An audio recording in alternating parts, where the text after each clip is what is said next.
in any form of violence. Laws can do hard work. So countries having implemented legislation seeking to address the abuse of women and children, we eradicate numerous instances of assault, domestic violence, sexual assault, rape, trafficking, femicide, murder. Well, look at their own laws and compare to the model law, where countries have realized tremendous success in legislating around preventing gender-based violence. It's essential to share this information. So this forum does well in seeking to introduce this role model law so that countries may share information in order to share best practices and to take back what works, what does not work, in order to inform the countries of origin so as to amend existing legislation or in terms of drafting general legislation. When I've had regard to the general requirements, it appears that it seeks to tackle the issue successfully. And I've compared it to our own Domestic Violence Act. And today, my brothers and sisters in the judiciary, magistrates, are invited to consider this model law. When confronting this issue, several procedural provisions have been suggested. And the first one, which makes provision for the victim to have speedy access to assistance and to be treated fairly and justly when accessing services, is a basic right which a victim ought to have. Abuse can be, is, and often is debilitating for a victim of abuse. And when such a person comes forward, they often do so after enduring long periods of violence. It is thus essential that such a person is treated compassionately upon arrival. Hence, the need for speedy assistance and for empathy and compassion. Waiting in long queues, either at the police station or at the administrative support section at the magistrate's court, does not assist a victim who has been abused and is often traumatized. So waiting in long queues whilst having taken time off work is challenging and often dissuades a victim from seeking relief.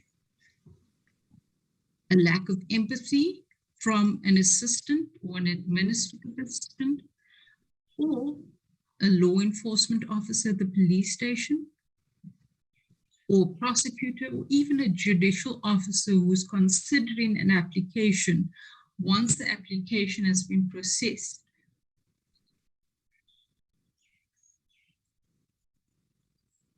Is a factor which may cause an applicant to turn away. And I say this because I have seen applicants coming into court and being told to come back a day or two later because magistrates are not available. You are asking an abuser, you are asking a victim to go back to the perpetrator, to go back to the place of danger when the model law makes provision for them to be received with compassion and empathy.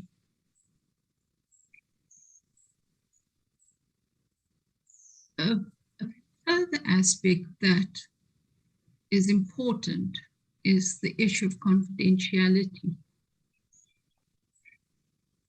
We acknowledge that women and children are mostly affected herein.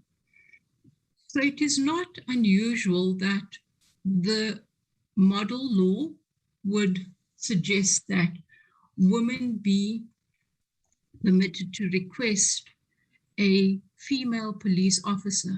But I would extend that, and I would suggest that where a woman is coming to a court and requests to see a female clerk, that be made available, and that a female interpreter be made available to assist her in order to ensure that she's able to divulge sufficient information. And the reason for doing so is that enough information needs to be captured in the statement in order for the magistrate to consider the application fully. In an instance where an application is brought before the court, I've had an opportunity to have an occasion to consider an application where an application is placed before a magistrate at the time where the perpetrator had followed the victim to church, threatened the victim with a firearm, was arrested, and was in custody in the holding cells, waiting for a first appearance. At that point, the perpetrator's application came to court. But what appeared from the application was that that was not the first time that the victim had come to court. The victim had come to court 2 times previously, and the application was refused on both previous occasions. What did it take in order for the application to be granted? Was it an instance where there wasn't enough information?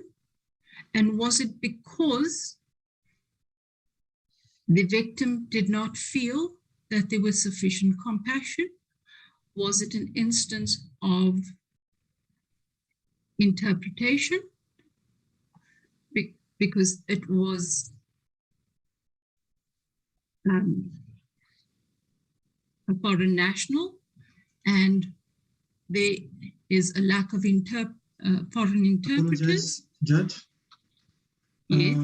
We have an issue with connection. Some cannot hear you properly. Some of the participants cannot hear you properly.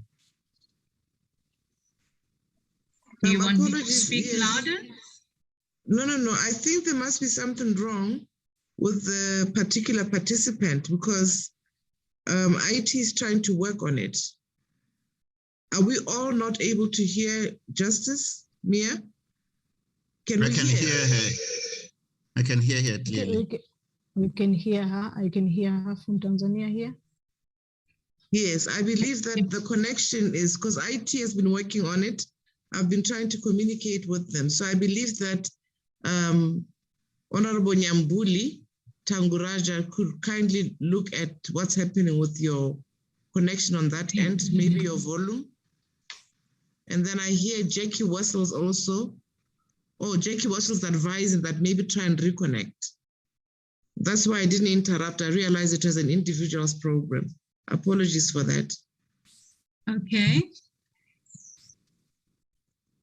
Shall I wait for Judge Sabuni to connect? Oh, I think we can proceed. yes.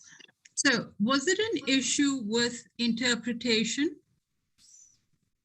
Or was it an issue with the application being dealt with by a male clerk?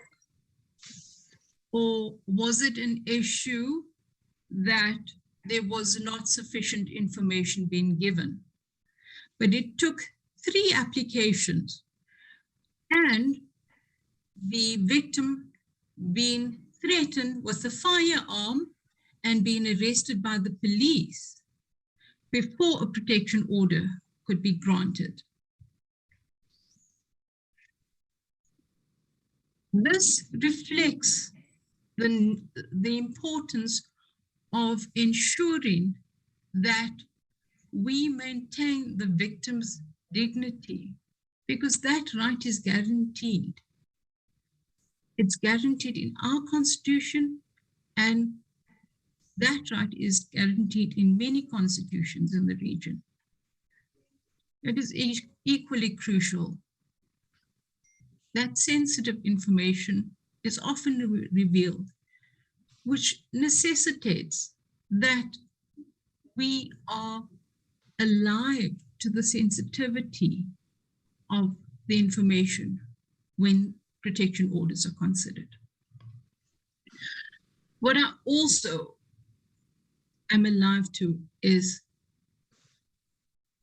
the absolute necessity of an on-site counselor at the point that a victim comes in. When a traumatized victim comes in for a protection order, it is necessary for debriefing at that point. It is advisable to debrief the victim and then to refer the victim on to appropriate further counseling.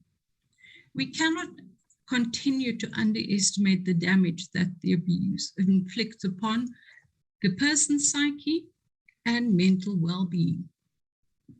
The counseling and support work that goes towards the victim gaining their sense of self and regaining their power in the power imbalance that has led to the abuse is important in ending gender-based violence. And what we need to be alive to is that domestic violence cannot be mediated.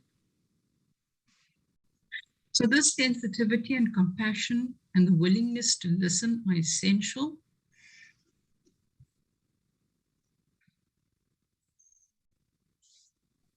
And a second area where the sensitivity is important is in the area, in the criminal arena, where a victim does not necessarily come for protection order, but goes through to report either sexual assault or rape or a previous bodily assault. It is important that statements are gathered in a timeliest manner. And I cannot stress the number of times that dockets have been postponed for further investigation.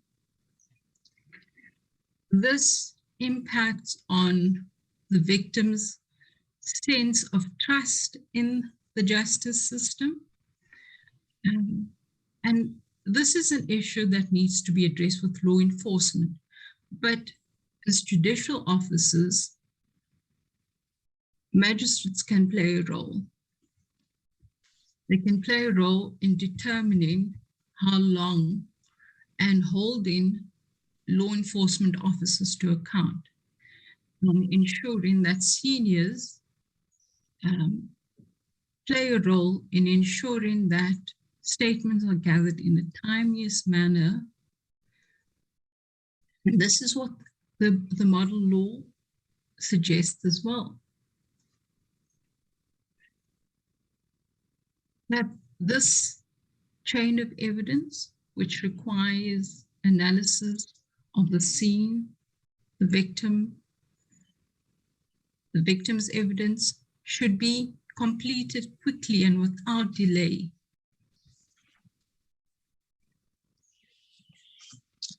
And where a victim does not have bruises, we are not able to read the emotional abuses and the emotional scars that a victim carries by the threat of intimidation.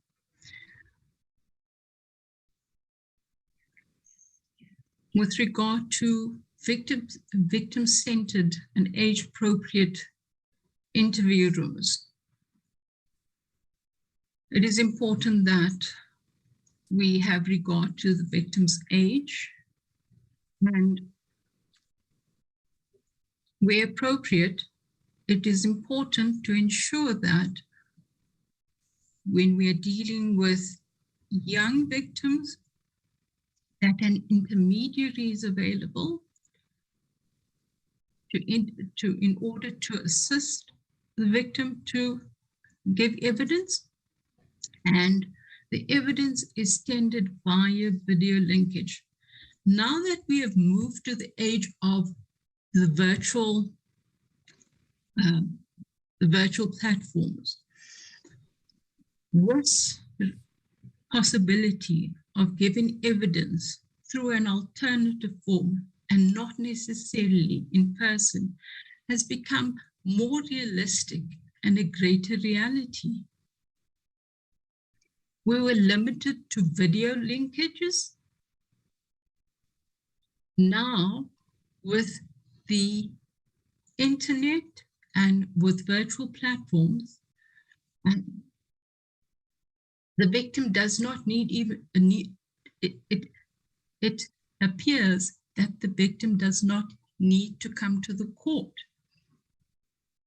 This then makes provision, as provided in the model law, for the staggering of interviews and the staggering of attendance. It means, in effect then, that the prosecutor could interview the victim on one day, and the victim could testify from a virtual, remotely from another venue and virtually, whilst the perpetrator comes into the court building. It ensures the safety of the victim, and the perpetrator is at court.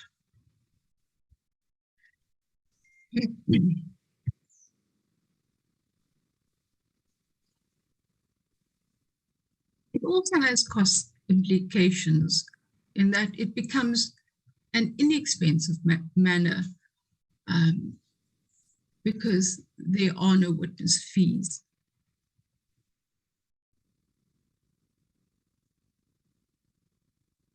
However, when there are children, it is important that a parent participate and that the parent is a parent who is a non-offending parent.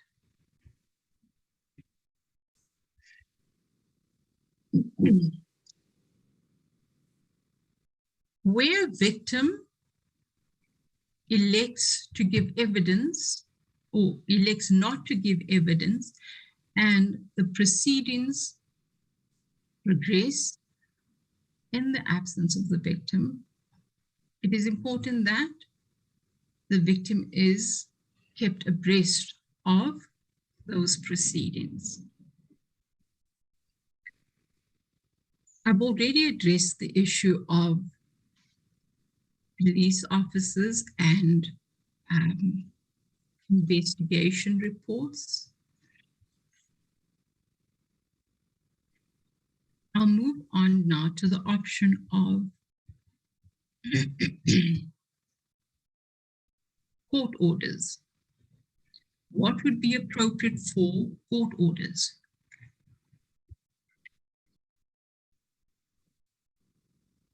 We have to be creative in terms of the orders. The requirement is that the victim's rights need to be protected. So the order needs to include an order for personal protection, and this may often include restraining the perpetrator from remaining in the home. Yet, we find that there's a reluctance to do so because often the perpetrator may be the owner of the home. And we forget that in countries where community of property is the norm, that these are joint owners of the property. And unless the parties have contracted out of community of property, the victim owns half of the property, is an equal owner of the property.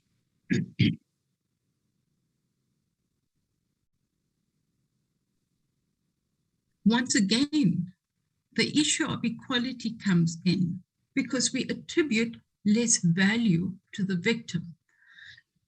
Often, the perpetrator will be the breadwinner or will be bringing in the greater portion of the income. So the assumption is that he is the breadwinner, he earns more, and he cannot be ousted from his home. What is lost sight of is the importance of protecting the rights of the victim. So we're balancing the rights of the victim, and the order requires that the perpetrator be removed or restrained. Now, the perpetrator could possibly find alternative accommodation, but because he is half the owner of the property, there's a reluctance to grant those orders. We lose sight of the fact that the contribution of the victim in the home is devalued, and we attribute more value to the cash portion. And in doing so, we further devalue women. There needs to be a recognition that we need to attribute more value to women's work in the home in order to elevate women's positions as well. There should not be a reluctance to restrain perpetrators from entering the home. It's essential to recognize that this should be applied without fear, because the law provides for such protection. Moreover, depriving a victim of the protection provided by the law when requested and there are grounds for such relief denies the victim of a right that she is entitled to. This is the issue where I think the customary or religious right comes in. The model law makes provision for a victim to be relieved of performing matrimonial services and rendering conjugal rights if ordered by a court. Now, I understand that matrimonial service may well be the cleaning of the home, and conjugal services, we all understand what that means. In doing so, I think that the model law is revolutionary. I think that it is something that must be upheld. And I think that we should be supporting that. Women must be able to say no. And we must support women in saying, no, I do not want to do that. And I say no. And a woman's no must be respected.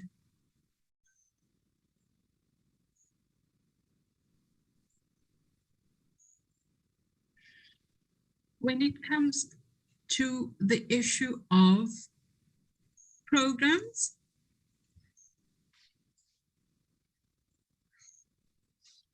I think what we have overlooked is the issue of sending perpetrators to various programs, and specifically anger management programs, rehabilitation programs. Whilst there is provision for programs, I think specifically looking at the cause of violence, we need to recognize that violence is learned behavior, it's poor management, emotional control, and that needs to be unlearned. And that takes practice and it takes time. But one needs to start somewhere, and the perpetrators need assistance in that regard. And that comes in by way of attending programs and ongoing support. And the requirement may be that they need to attend programs for a particular period of time. What I do like about the law is the provision for alternative places of safety for victims. We have failed. We have failed women in that regard.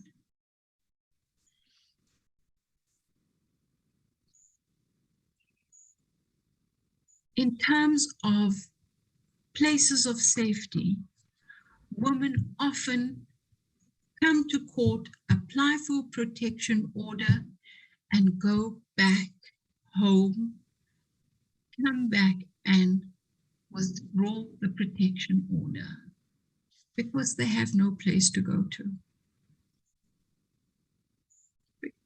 And because we are not able to support them.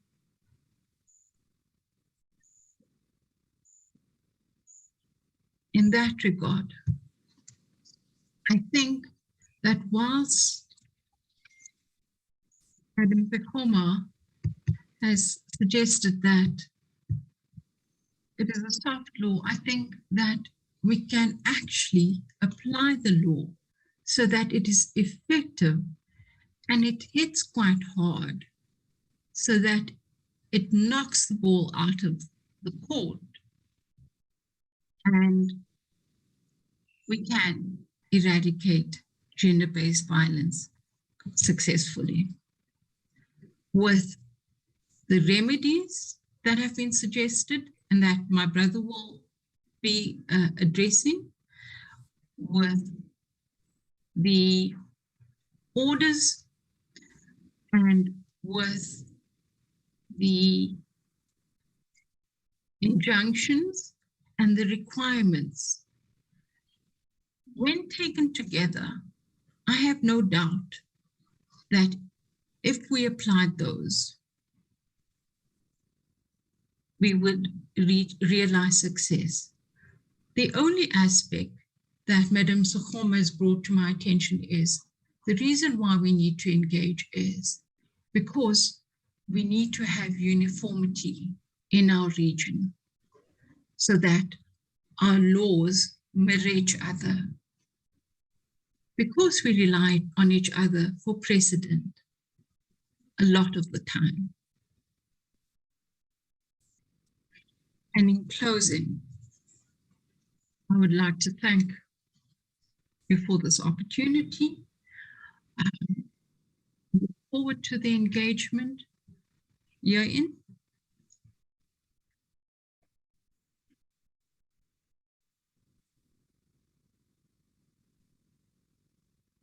Thank you. Justice. Thank you. Thank you, my sister. for your very elaborate exposition of the importance of this model law. And coming as you do from the ranks of the magistracy, it became apparent that we had left the realm of theory and have now, we are now deep into the practical world, because most of the examples you spoke of were real life examples. They were, so that is why, because of that unique exposition from that angle, I was prepared to let you speak for as long as you want, because I found there was so much value in what you said. And from all indications, the Secretary General was not going to allow me to stop you. So thank you so much. I will not do any justice by attempting to summarize what you said, other than to say that I think you spoke about practicalities that we need to observe, but more particularly about the place of victim in our criminal justice system. And that at every stage of our criminal justice system, we need to exhibit empathy, compassion, and commitment to ensure that justice, the wheels of justice roll out faster, but that we are victim-centered in our approach. Indeed, the entire gender-based, this model law is victim-centered. So thank you so much. I tried to write as much notes as I can, because every second of what you said had some value. And I can't thank you more than this. Thank you, Mia. Much appreciated. Now, we will not have someone to share experiences with us around personal experience on GBV, much as we would have liked to. So this means that I must now invite the next speaker, and it's my singular pleasure and honor to call upon Linda, Ms. Naidu, National Project Officer for Gender-Based Violence, the United Nations Office on Drugs and Crime, Regional Office for South Africa, to present the background papers in the time allocated so that we can have some time to go through the model law. Linda, it's my pleasure to call you to the virtual platform. It's your time.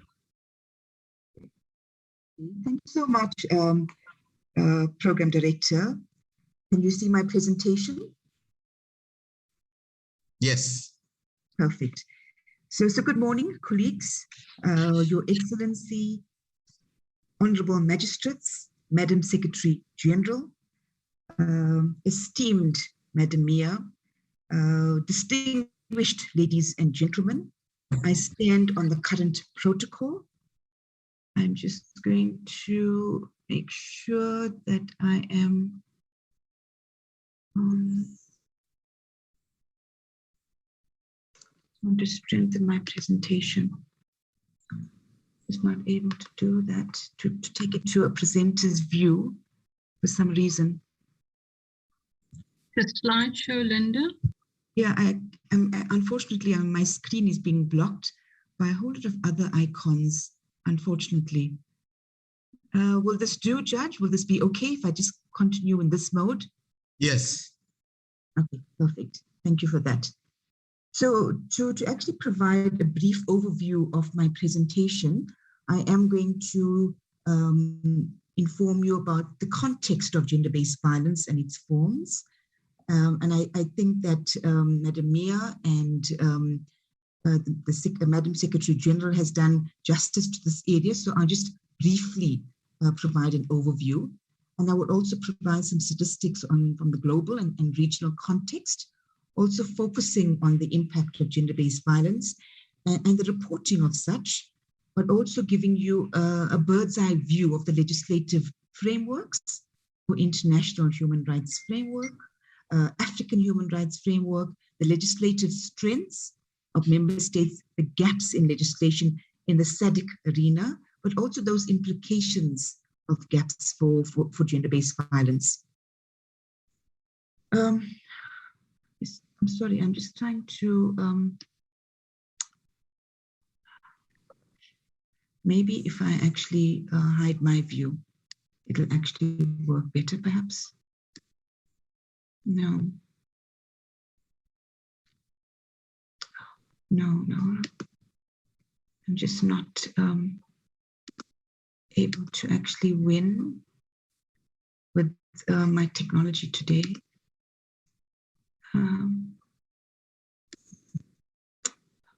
Sorry about this. Nope. Okay, I'm just going to take it off the screen. Okay.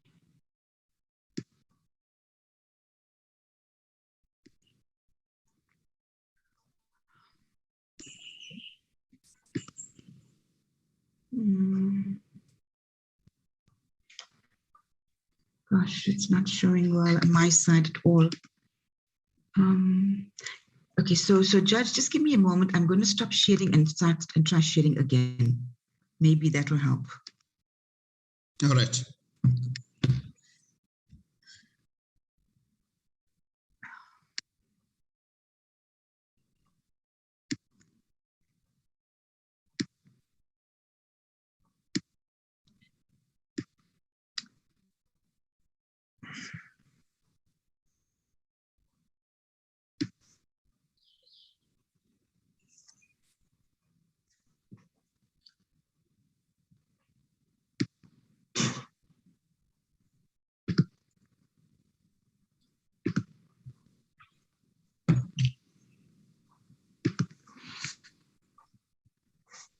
Okay, I think I've got it.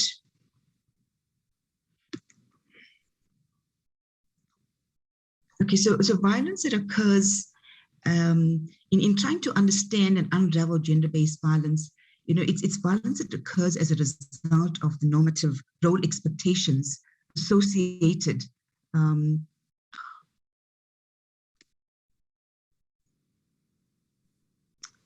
Sorry. Again, I'm having these problems.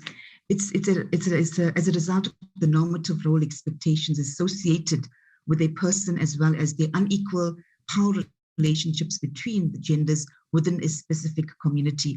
And with regards to gender-based violence, we get a number of forms that actually, you know, that include gender-based violence. And we commonly look at physical, economic, sexual, psychological, structural abuse within an unequal economy.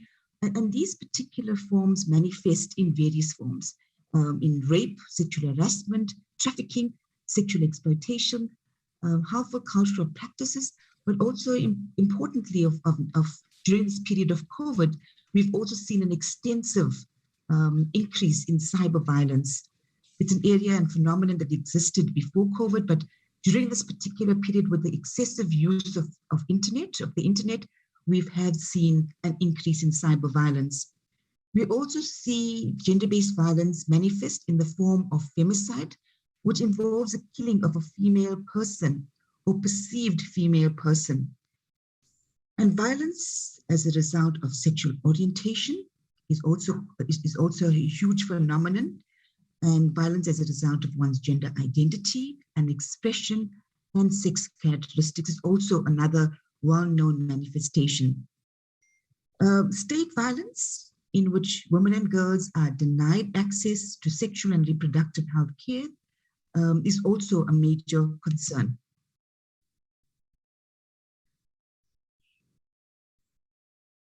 So in understanding the concept of gender-based violence, we need to take cognizance, and Madam SG's mentioned that gender-based violence disproportionately affects women and girls. And this occurs in different contexts, whether it's public or private, in the home environment, the work situation, the school environment. And it takes place in a variety of different forms of relationships, during peace times, but also in conflict situations. And it affects women throughout their life, whether at birth, but also, at the latter stage of their life, during the late stages of one's life. And we see that gender-based violence is exacerbated by cultural, economic, ideological, technological, political, social, and environmental factors. And regardless of what form gender-based violence exists, it results in tremendous harm, tremendous suffering, because, and also we find that the perpetrator in most situations threatens the victim and deprives them of their freedom and their rights. So gender-based violence is enabled by the prevalence of gender inequality and is rooted in patriarchal gender and social norms. We also find that it is prevailed by economic injustices, poverty, education, and alcohol abuse. There's sufficient research to say there's a correlation between gender-based violence and alcohol abuse.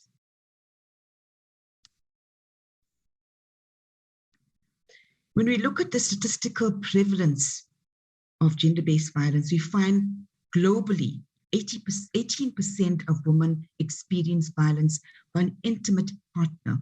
And this occurred in 2020. We find that 1 in 3 women have been exposed to violence, but when it comes to intimate partner violence, 18% is the prevalence rate globally. In 2017, globally, 190 million women between 15 and 49 years who wanted access to avoid pregnancy did not use any contraceptives, constituting state gender-based violence. In the SADC region, the major forms of sexual violence in the region include rape, trafficking in persons, and in seven countries, 20% of females between 15 and 24 years reported sexual violence from an intimate partner. And in some countries, gender-based violence exceeds 50%. So sexual violence against adolescents in their early years is also highest in the conflict and post-conflict context. Research that was done by the United Nations Office on Drugs and Crime indicated that in 2017, 87,000 women were killed globally. And 30,000 of these women were killed by their intimate partners. Others were killed in other circumstances, but also most predominantly by family members. In 2017, the highest rate of female victims of homicide by intimate partners was recorded in Africa. And the number of women killed by intimate partners or family members is higher today than what estimated in previous years. So as our previous speakers have indicated, the home is the most dangerous place for a woman. Women continue to be affected by this type of violence to a greater degree than men, which is indicative of an imbalance in power relations between women and men inside the domestic sphere. And when we look at the impact of gender-based violence, we find that violence against children and gender-based violence is closely linked because there are intergenerational cycles that are established with boys who are more likely to continue perpetuating and perpetrating the cycle of violence, and girls more likely to be victims as adults when they have been exposed to childhood exposure of gender-based violence. And costing studies estimate that gender-based violence is extremely costly to a country, not only economically, but socially, and the productivity of a country. Social costs that compromise sexual and reproductive health, mental health, well-being, productivity, mobility, and capacity of survivors to lead healthy lives is compromised largely. And we need to take cognizance of the fact that gender-based violence is traumatic. And this traumatic event multiplies the effects on mental health problems for both women and children. It further inhibits women from decision-making within the household, at work, in the economic sphere, the social context, and also impacting on their participation in public activities and exercising a citizenship. The social and political significance of gender-based violence also include the inaction of society in defending the human rights of women and denying them a public discussion of these crimes. Further, when we look at the current context within COVID-19, we find that crises are never gender neutral, whether it is a conflictual situation, whether it is a context of terrorism, or in COVID-19, women and girls are hurt by the economic and social fallout of most contexts. And this is no exception in the case of COVID-19. The analysis by the United Nations estimated that in 2021, 435 million women will be living on less than $1.9 million per day. This is less than $2. And 47 million women will be in poverty-stricken conditions. COVID-19 has definitely pummeled feminized labor sections because we find that women are predominantly in the informal sector. Last year in 2020, globally, 243 million women and girls were subjected to sexual violence by an intimate partner. And emerging data has shown that violence against women and girls has definitely intensified since the outbreak of COVID-19. And violent partners may use their confinement to further exercise their power and control over women, and women have less income and fewer opportunities for social contact and limited access to community support and criminal justice support, all of which gives them fewer exit options. When we're looking at the issue of reporting by women, we find that globally, less than 40% of women who experience violence report these crimes or get help. And within the SADC region alone, victims generally do not seek legal recourse because of factors such as fear of being blamed for breaking up the family, fear of reprisals, shame about airing their personal affairs in public, but they're also economically dependent on their perpetrator. They also believe that the police or legal agencies will not back them up when they report this particular matter. And we also find that women usually blame themselves for the violence due to cultural and social issues. They internalize social values where they see themselves as being subordinate, and it's actually okay to be that way. They accept cultural norms that regulate a couple's role, their role as a spouse and a mother, and they idealize family and marriage. We find that women, when research was done, say, well, it's okay that he beats me up. It's because he loves me. This is how he shows his love. He stalked me because he's jealous, and this is okay. With regards to the SADC legislative frameworks, we find that the SADC protocol seeks to promote gender equality in the SADC region. And specifically, the protocol requires state parties to enact and enforce legislation prohibiting all forms of gender-based violence and ensuring that perpetrators of gender-based violence, including domestic violence, rape, femicide, sexual harassment, mutilation, and other forms of gender-based violence are tried by court with a competent jurist. Despite the existence of some GBV sensitive legislation, gender inequality is still widespread and is limited enforcement of the laws. In addition, one of the shortfalls in GBV legislation is the inability or reluctance by government to ensure their commitments, which is evidenced by the ratification of international legal instruments.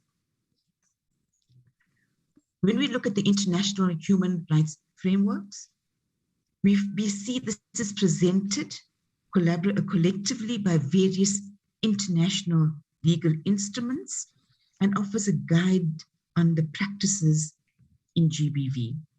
The International Human Rights Framework is a system of conventions, treaties, declarations, implementation, committees, but the reporting of how protection is actually ensured in a particular country. The foundation of all of this is the International Bill of Human Rights, comprising the 1948 Universal Declaration, the 1966 International Covenant on Civil and Political Rights, and the 1966 International Social and Cultural Rights. These are all particular documents initiated by the United Nations. The International Bill of Rights is supplemented by human rights treaties. Example, when it comes to the protection of specific vulnerable groups, we have the Convention of the Child. Sustainable Development Goals also provides for the prevention and mitigation of gender-based violence, and we have several SDGs that are important. But of most prevalence for this particular area of work is the Sustainable Development Goal 5, which addresses gender equality, and SDG 16, which looks at the issue of criminal justice. The United Nations General Assembly resolutions on the intensification of efforts to eliminate all forms of violence against women, and the United updated model strategies and practical measures on the elimination of violence against women and girls in the field of crime prevention and criminal justice is exceptionally important as reference documents in the international arena. When we look at the African Human Rights Framework, we see that the African Union's Agenda 2063 identifies gender-based violence as a major obstacle to peace, security, development, which is often fueled by armed conflict, extremism, and intolerance. The protocol to the African Charter on Human and People's Rights, Women in Africa, the Maputo Protocol, brings to the forefront the importance of the elimination of gender-based violence. Also of importance is a SADC strategy on the sexual and reproductive health rights of women. And of recent as well, we have the regional strategy and framework of action for addressing gender-based violence for 2018 to 2030. We have many legislative strengths in the SADC arena. We have 11 SADC member states have laws on gender-based violence, 13 particularly on sexual assault. With the exception of one state, all SADC member states have laws pertaining to harassment laws, sexual harassment. From three member states in 2009, we now find that all SADC member states have laws in this particular arena. So all member states offer some form of services to survivors of gender-based violence. Unfortunately, most of these services are offered by NGOs who are generally poor resourced. So the bulk of this work lies on the shoulders of the NGOs. With regards to gaps in legislation in the SADC region, we find that There are legal frameworks in 12 member states which still do not offer, legislation that protects women against discrimination, which actually, and they are not appropriate definitions and concepts as per reference to SADC Article 1. There's also limited provision in the law for legal aid for women facing gender-based violence.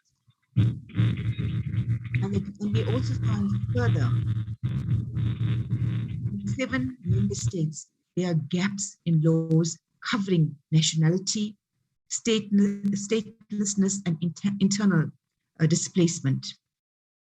We also find that the criminalization of abortion in 13 member states, resulting in unsafe abortions, is also a challenge.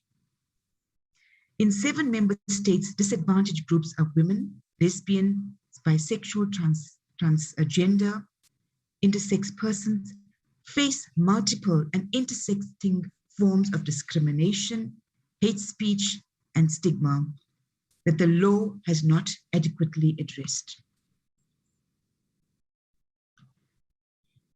We also find that 5 member states do not have labor laws that adequately deal with sexual harassment, and 4 member states have criminalized child marriages, but 12 member states have no or limited legislation around the area of this particular mandate.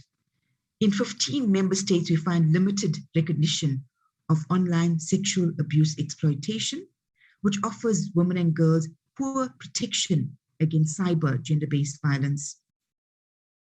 We find that with regards to marriage and sexual offences legislation in the SADC region, it's not adequately supporting and protecting women, which ultimately infringes on their rights, example in the situation of polygamy. And there's limited consideration to the definition and inclusion of femicide and other gender-related killings. In conclusion, I would like to emphasize, and we've heard it from my 2 previous speakers, gender-based violence is a violation of human rights, and the law is an important governance process that can ensure that states respect, protect, and promote human rights. Hence, member states are obligated to educate their citizens of the pervasive nature of gender-based violence. In no uncertain terms, violence against women and girls is a regional problem with devastating effects on individuals, family, and society at large. Gender-based violence, especially violence against women and girls, is an obstacle to the achievement of the sustainable development goals and the full realization of women's rights. And women experience a continuum of violence, which often escalates into their killing. Hence, the response that is required has to be a sustained criminal justice response, which is well coordinated, integrated, collaborated within a multi-sectoral approach. Furthermore, states have an international obligation to prevent and investigate and ensure the punishment of offenders who perpetrate violence against women. And states have an obligation to ensure equal access to justice and remedies for victims and survivors. The credibility of a government's response to gender-based violence is important. It's depicted on the strength of its laws, but not only in the prevalence and presence of those laws, but also importantly in how it actually implements and prioritizes gender-based violence in that country. And we see from the presentation that member states in the SADC region have an uneven landscape, whether it is via legislation, policies, implementation, the enforcement of the law is unequal and uneven pressure and implementation to counter gender-based violence. Most of this is primarily due to the fact that legislation in all member states is gender neutral. And when a legislation is gender neutral, it results in the recurring lack of access to essential services for women, resulting in their protection, their recovery, their safety, and resulting in the impunity of offenders at large. So we find there's a lack of accountability, inadequate resourcing of gender-based violence, victim-unfriendly centers, and we also find that there's limitations with regards to research, and data is not adequately available. And when data is not adequately available, we find that the incidence of gender-based violence is undocumented and hence unaccounted for. And when we have reliable and credible data, it's the bedrock for policy formulation and programs and resourcing, which actually ultimately helps inform, plan, cost, implement, evaluate, and review our programs and policies on gender-based violence. So colleagues, that's it from me. I thank you for listening and open up for any reflections, but over to you, Program Director. Thank you. Thank you very much, Linda, for that very elaborate and clear exposition. I think the highlights of your intervention, again, the recurring theme, I think it's important for participants to bear this in mind. The recurring theme is human rights. So this gender-based violence modern law is really centered on human rights. There are countless instruments, international instruments and regional instruments, SADC protocols, resolutions that you'll find referred to in the model law, and that every speaker has referred to. But one of the things that I think I can highlight from what Linda said is around cyber violence. I think is one aspect sometimes of gender-based violence that we neglect. He refers to that. And also violence as a result of sexual orientation or gender identity. There are big issues in our region in particular that Linda has ably alluded to. And the scary point, scary but obvious point, that the home, believe it or not, is one of the most dangerous places for women and children. And if the home can be a dangerous place for women and children, you can imagine how debilitating that is. And there are many other points that she raised, but I thought I should highlight those as she also gave the figures and the costs, and spoke about costs, not only financial costs, social costs, economic costs. They are huge. So we are dealing with an issue that is very critical to our region. So let me not waste much time. Thank you, Linda, for that. Thank you very much. And move on to the next item. But before I do so, just to indicate that any comments, any questions arising out of Justice Mia's intervention and that of Ms. Naidu, please park them. You'll see that in the program, we didn't budget separately for plenary after each speaker.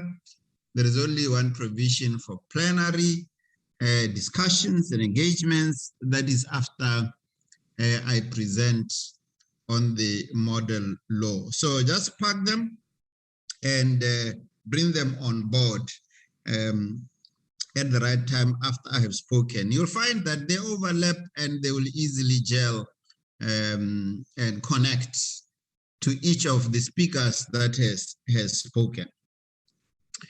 Now, I am tempted to do that which I don't like, which I have not done, which I got training for, which from the experience of Linda, maybe particularly be problematic from my side to share the screen and PowerPoint presentation. I have an abiding dislike for PowerPoint presentation because it tends to take away the concentration on the articulation of the issues and cast them right into the screen. So I'm tempted, also given the time, that I must just give an overview without the distraction of a PowerPoint presentation. Unless there is a strong opposition to that, I'll proceed accordingly. I'm going to give an overview of the model law. We presume, of course, that we try to send, within the limited time, we try to send this model law to participants, but we understand that there may not have been sufficient time to go through the model law and read and understand its provisions. So this presentation that I'm going to make, it does not attempt to present the entire provisions of the model law within the time frame given. That is an impossible task. It will take days, if not weeks, to go through each and every provision of the write-up that constitutes the model law. So time does not allow us to do that. So what I will do, I will simply highlight the key elements of the model law, especially those related to your work as the magistracy, and as highlighted in particular by my sister, Mia, so that we zero on that which matters, where we can then get maximally or optimally your views. And this presentation does not follow the numbering of GBV model law. The model law is on its own, it's about 8 parts. Most of these parts are of a general application. For convenience and practical purposes, my presentation is structured as follows, into 3 parts, basically. Part 1 will be what I call preliminaries. Preliminaries in order to contextualize the entire model law, to understand the background and the context. And then that part 1 will be dealing with the model law as a guiding tool, the objectives, the form, and the style, in order to understand, and also talk quickly about the preamble and other preliminary provisions. And then I'll deal with part 2 that deals with the human rights that are implicated by this model law. And lastly, part 3 will squarely deal with issues that are of particular relevance to the magistracy, as I said, what I consider the heart of the presentation. This deals with access to justice, procedural protections. Mia spoke about this at length, about protection orders, ensuring that that we make sure that victims are protected by the orders that we give this order speedily. Those issues, what I consider the heart for purposes of this particular cohort. And the last part, and then I will conclude. So that is the structure I am going to follow. On the form, the gender-based violence model law is structured in the style and form of approved similar SADC model laws that have preceded this current one. This relates to the model law on HIV and the model law on ending child marriages. So they follow that kind of form. So it is hoped that the form should not be anything of concern, as member states are free to adjust the provisions of the model law in a manner that they deem fit. So the style also, the gender-based violence model law is drafted in such a manner that it can easily be used by national drafters to develop and draft law that is germane or context-specific to their own countries. The contents provide just best practice provisions derived from various regional and international legal instruments that you will find reflected in the model law. So that is very important. The objectives of the SADC model law, essentially the key objective is to set standards, to set the principles, to set the measurements that we can hold member states accountable. Those standards and principles and measurements that member states can use, which I have already said accord with international human rights law. And also more critically, to provide for legal rights, secure legal protections, and also secure legal recourse for victims.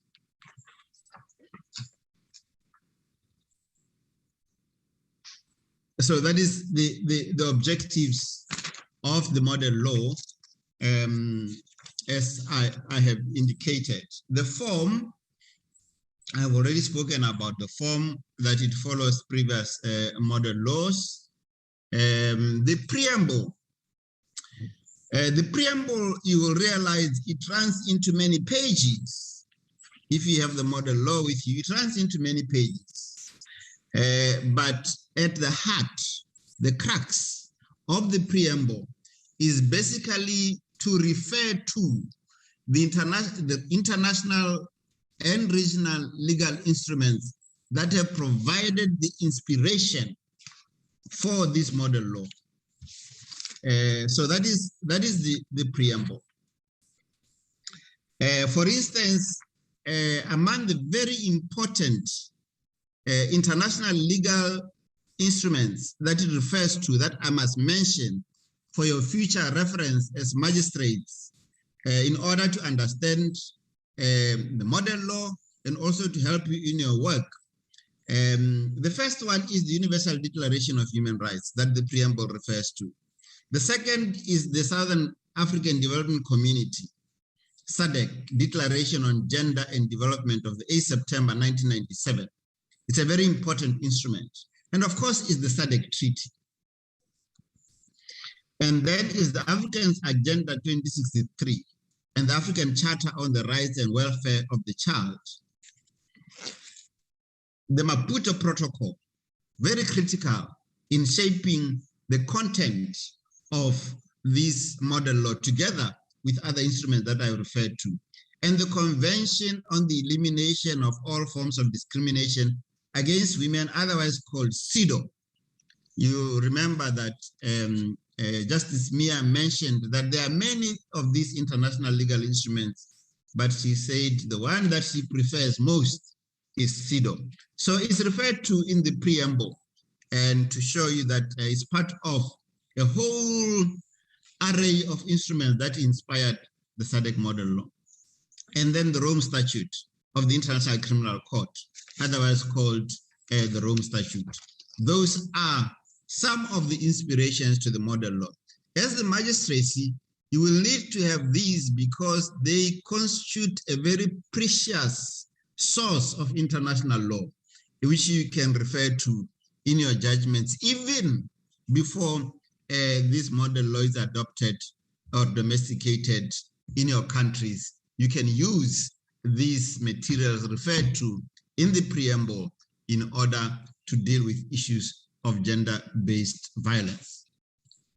Now, with respect to the model law, it is hoped that member states shall undertake a process of legislative reform to give effect to this model law and observe its objectives, and that member states shall enact and enforce national laws prohibiting all forms of gender-based violence that address and punish all forms of such violence in line with international law as provided. The scope.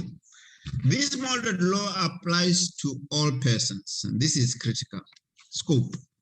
The model law applies to all persons without distinction of any kind, such as race, color, sex, age, language, religion, nationality. And you heard Linda speak about the pervasiveness of gender-based violence around issues of sexual orientation, around issues of gender identity. So it applies to those. This model law shall also be construed to apply to the full extent of the definition of gender-based violence and to the offenses established under this model law. It applies to transgender persons, same-sex persons, sex workers, and the rights, benefits, protections, interventions, assistance, and services specified in this law shall also apply and be available to victims. The point that Justice Mia kept on emphasizing. Now, in the event of conflict, the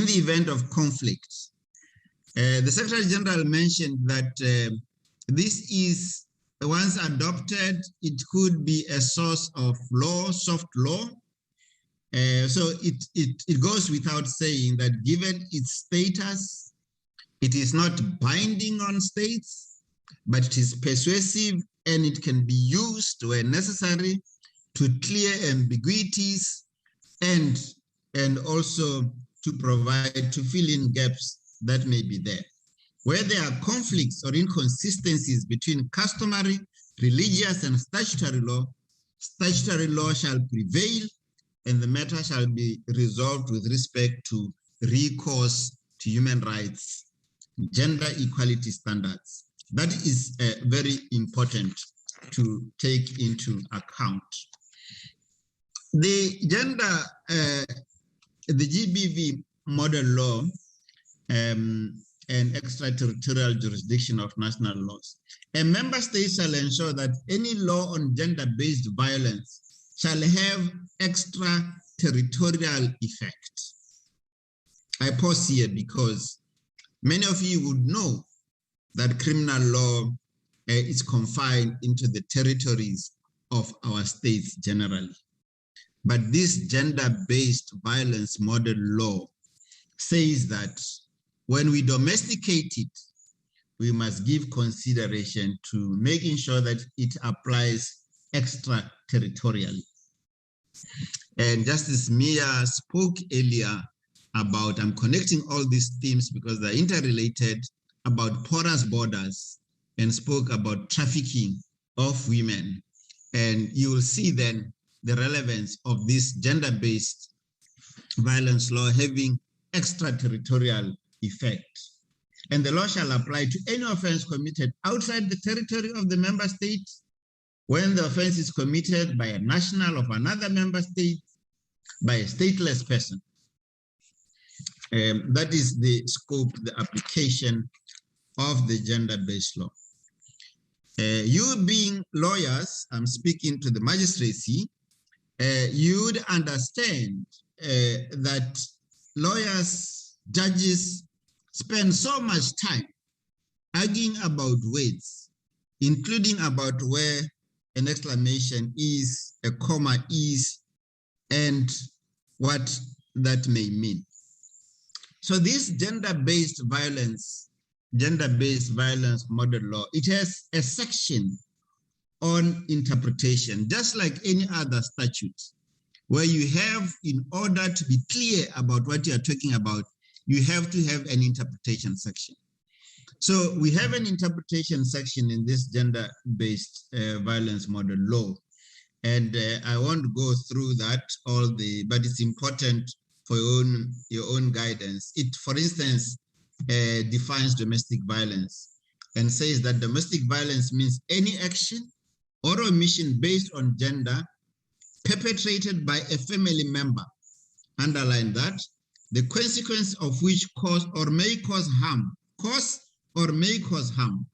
or suffering to a woman or child, whether physical, psychological, and again, Justice Mia spoke at length about the psychological harm, sexual, economic, including death, injury, deprivation. That is the whole issue, incest, rape, murder, femicide, that has been spoken about earlier. And it also defines gender as meaning the roles, duties, and responsibilities which are culturally or socially ascribed to women, men, girls, boys, and men, and also defines gender-based violence and gender stereotypes and harmful practices. That includes customary, traditional, religious, or social practices that negatively affect or behavior, attitudes, or rights which threaten or may threaten the health, social welfare, dignity, physical or psychological development of a person. And marital rape is defined. Earlier, I think it was Linda who spoke of the uneven legal landscape in our region. And this uneven legal landscape manifests itself in the legal attitude or the legal system's attitude to marital rape. And you may find that in certain countries, marital rape is an offense. In some other countries, it's not an offense. But this gender-based law being aspirational, and also because it is consistent with international human rights, it does define marital rape and also sexual harassment. That is the preliminary part of this. I am tempted to stop here deliberately with preliminaries for any short and quick intervention before I go to part 2, which will be quick because I'll be dealing with the human rights that have been spoken about that are included in the SADC model law, before I go to what I consider the heart, being the access to justice and procedural protections. Any view, any comments?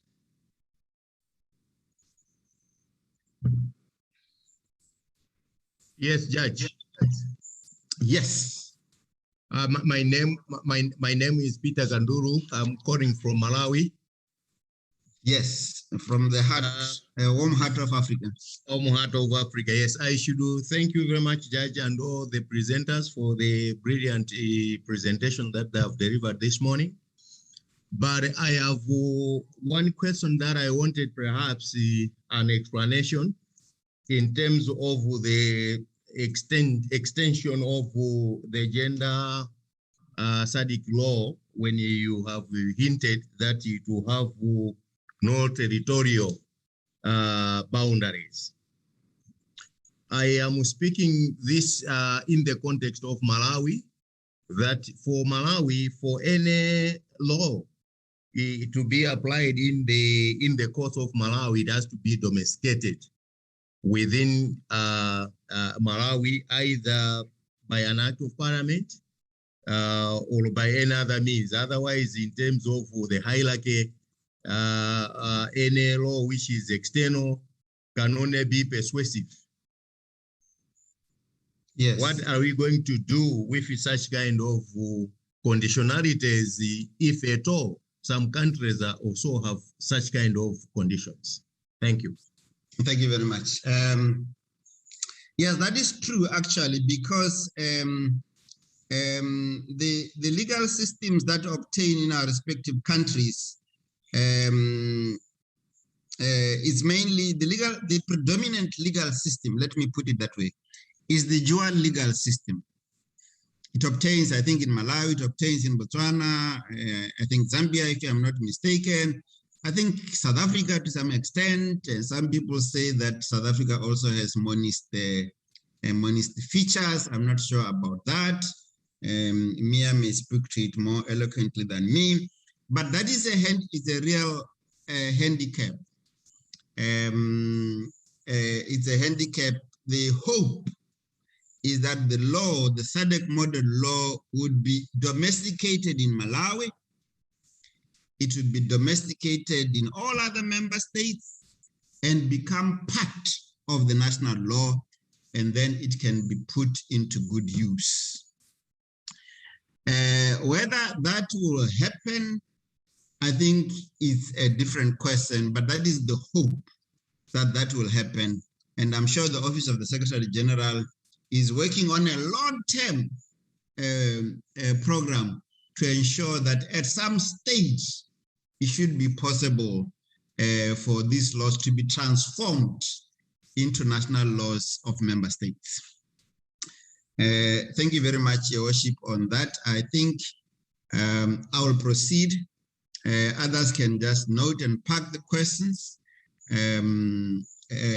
proceed so that we have maybe a plenary at the end. Part 2. Unless there is a burning question from someone before I proceed to part 2. Now, part 2, I think this entire model law has 8 parts, if I'm not mistaken, or thereabout. Part 2 deals with human rights-based approach and policy direction. The rights outlined in this part are a restatement of certain rights that are specified in international legal instruments, and this includes the Universal Declaration of Human Rights and the other declarations that I referred to earlier, if you remember, when I was speaking about the preamble and the instrument that inspired the preamble. So the rights that are protected under this gender-based violence are all inclusive, they are not exclusionary. We may be familiar with jurisdictions that privilege civil and political rights over socio and economic cultural rights. This model law takes a universalistic view of rights and a very broad view of rights that go beyond civil and political rights to include socio-economic and cultural rights. Protection from discrimination is key. It obliges governments to ensure that discrimination does not take place against a victim on grounds of race, color, sex, sexual orientation, and so forth. And that a competent authority, judicial institution, and a service provider shall display at the premises of work information on its non-discrimination policy and practices. Now, of the many rights that are there is no time to go one by one and deal with those rights. But those of moment to us in this particular consultation process are access to justice. The model law says a victim has a right to access justice. A victim has a right to execute judgment against the state after 1 year of the judgment, if no action is taken by the government as provided in the judgment. A judicial institution shall not order any security for costs on matters related to gender-based violence.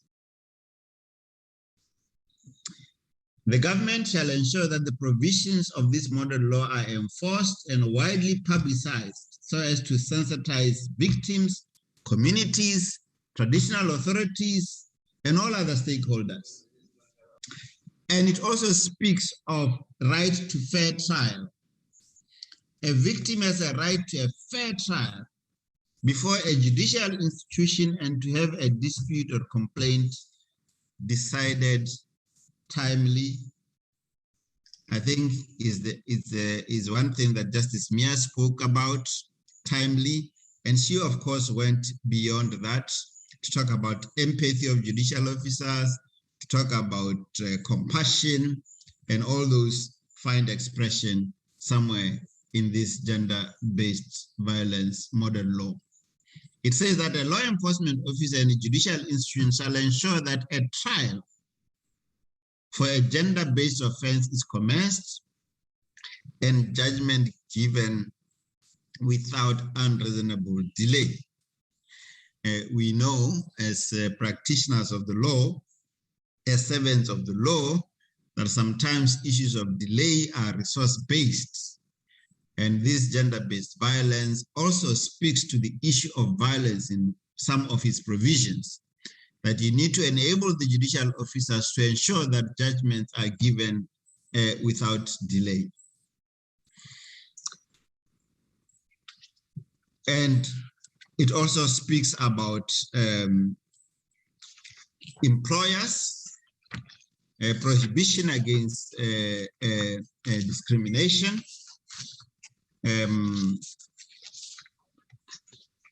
as part of the rights that we need to pay attention to. And it also speaks about equality, privacy, dignity, and respect, access to information, protection from harmful practices, the right to education, access to education facilities, the right to health is mentioned in part 2. The right to employment and social security, that falls under socio and economic rights. I said earlier that the model law goes beyond civil and political rights to encompass the socio-economic and cultural rights. It speaks about the right to nationality. A woman has the right to confer her nationality onto her children and spouse on an equal basis with men. And that all children, regardless of their sex, found or born on the territory of a member state, shall acquire the nationality of that state, if stateless. And that a woman has the right to renounce her nationality on the same basis as men. A woman and a girl and her children shall not be deprived of their nationality if stateless. Speaks also about the right to asylum. Every woman has the right to asylum, including the right to asylum due to gender-based violence, including a right to asylum due to gender-based violence, in line with the relevant conventions and principles of international law. The rights of vulnerable women and children are also captured in part 2. So those are the rights that find expression in part 2 of the model law. Now I speak to what I now said is the heart of the model law, insofar as the magisterial bench is concerned, because it talks about access to justice and fair treatment. Access to justice and fair treatment. It says that a victim shall be treated with compassion. Justice Mia spoke about that at length. And provided with all support for him or her to regain control. And the government shall ensure that confidentiality and a victim-centered approach shall be respected at all times. And again, Mia spoke to that. A law enforcement officer or an appropriate authority shall ensure that a victim statement is taken promptly. Shall ensure that a victim statement is taken promptly in a professional and non-judgmental manner, and in a manner that is sensitive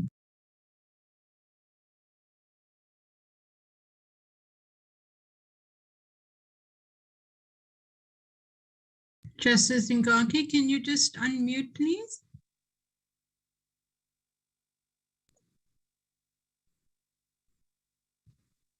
Justice Ngake, can you unmute? I have unmuted, is that fine? you. Somebody was interrupting. Okay, should I continue? Please proceed.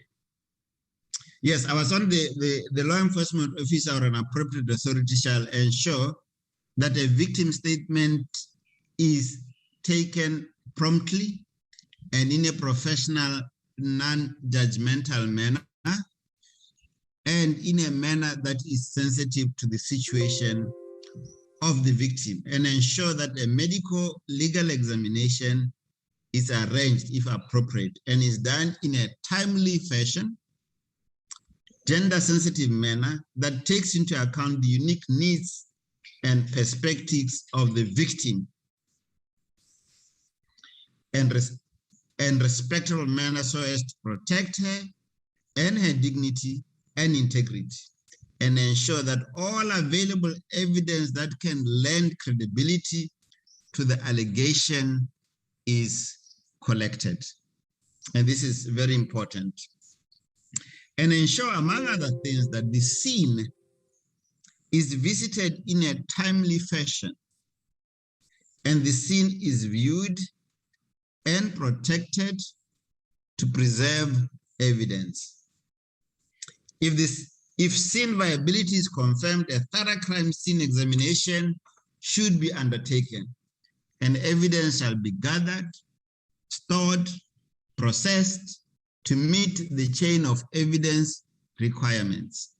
I think earlier Justice Mia spoke about this, about whether there are many other interlocking factors that we deal with in the administration of justice: the quality of evidence, the time when the evidence is gathered, the preservation of evidence. All those are critical to ensuring that justice at the end of the day is done. It speaks about arrangements should be made for a scene and victim evidence analysis, and ensure that when working with victims who are girls, that services are tailored to the unique requirements of the age of the girl, and ensure that interview rooms and interviews are gender and child friendly. They are gender and child friendly, and where necessary or appropriate, ensure anonymity and confidentiality. And that the procedures that we adopt in our courts should be child sensitive.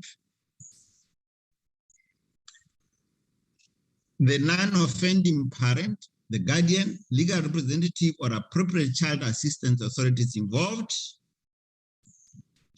A victim is entitled to access the mechanisms of justice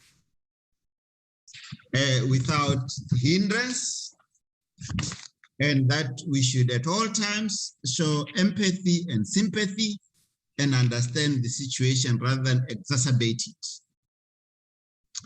The responsiveness of judicial system is critical to the needs of a victim, and the model law says that shall be facilitated by the following. One, informing the victim of the role, scope, timing, and progress of judicial proceedings, and how long it may take to dispense of the case, and to update at any critical stage what is pending, the timelines that the rules of the law imposes, allowing the views and concerns of victim to be presented and considered by the court at an appropriate stage, and providing all assistance that the victim may need, and taking measures to minimize inconvenience to the victim, protect the victim's privacy when necessary, ensure the victim's safety, as well as that of their families and witnesses from intimidation, re-victimization, and retaliation, and avoiding unnecessary delay in the disposition of cases. The gender model law also speaks about the cautionary warning or corroboration rule in gender-based violence. I do not know whether that rule still survives, I know that in many countries it has been declared unconstitutional or has been disregarded, where the old position used to be that the evidence of a victim of gender-based violence or of rape, the evidence is suspect, and because it is suspect, it must be corroborated in order for the court to believe it. I think in most countries that is now part of the dustbin. It belongs to the dustbin of history. Law enforcement officers are critical in processing these cases, not just the court, it's the whole chain.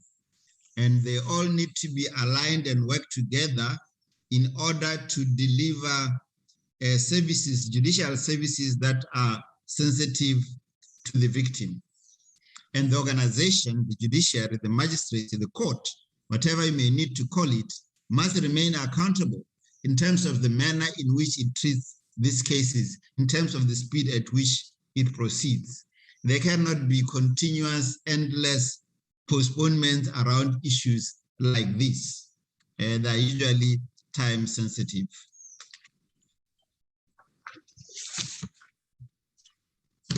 I want to stop here because magistrates may have some observations to make around these issues before I proceed next to talk about the victims' entitlements and access to legal services. I suspect some of you may want to chip in before I proceed.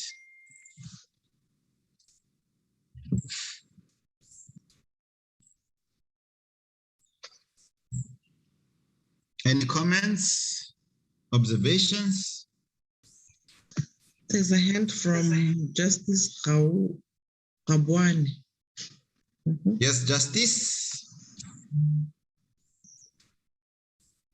That's the only hand I see for now.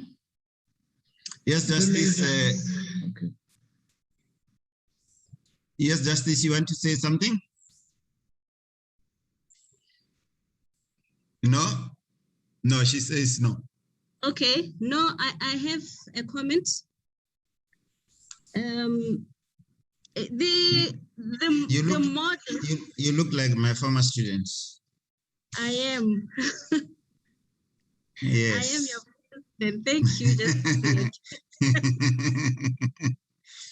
Please continue. Okay. The model on the rights of the victims seems to be skewed or biased against men. It's more about, I see it as more about the protection of women and girls more than the opposite gender. Yes. For example, it will talk about a victim, but then again talk about women and girls. For example, if you look at the protection from gender-based violence at paragraph 3, it says women have a right to refuse sexual acts. And I'm asking, what if the victim is a man? And then if you go at paragraph 6, it says the government shall put in place policies. It says women and girls are accorded protection from gender-based violence. And I'm asking, shouldn't these policies also protect men where they are victims? Yes. There are so many examples that I can give. Yes. Yes. Thank you. Yes, I think that is noted. There's we'll another hand. Yes, SG.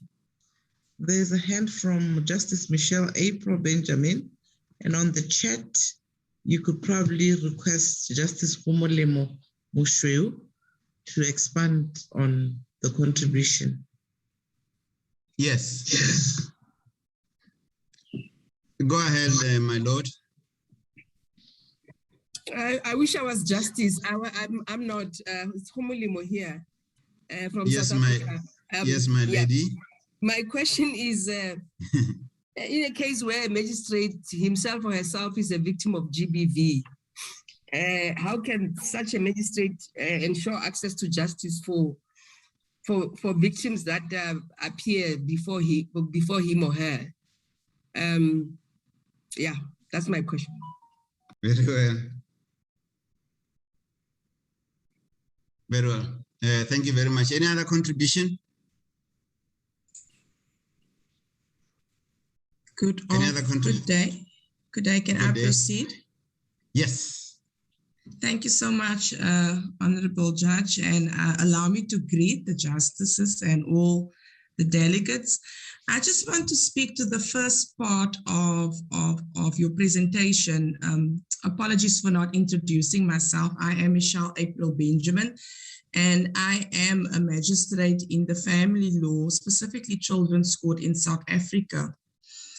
I just want to speak specifically when you mentioned in the first part, when you did your introductory statements, you spoke about the accountability of member states and also setting principles and measures in place in order to keep them accountable.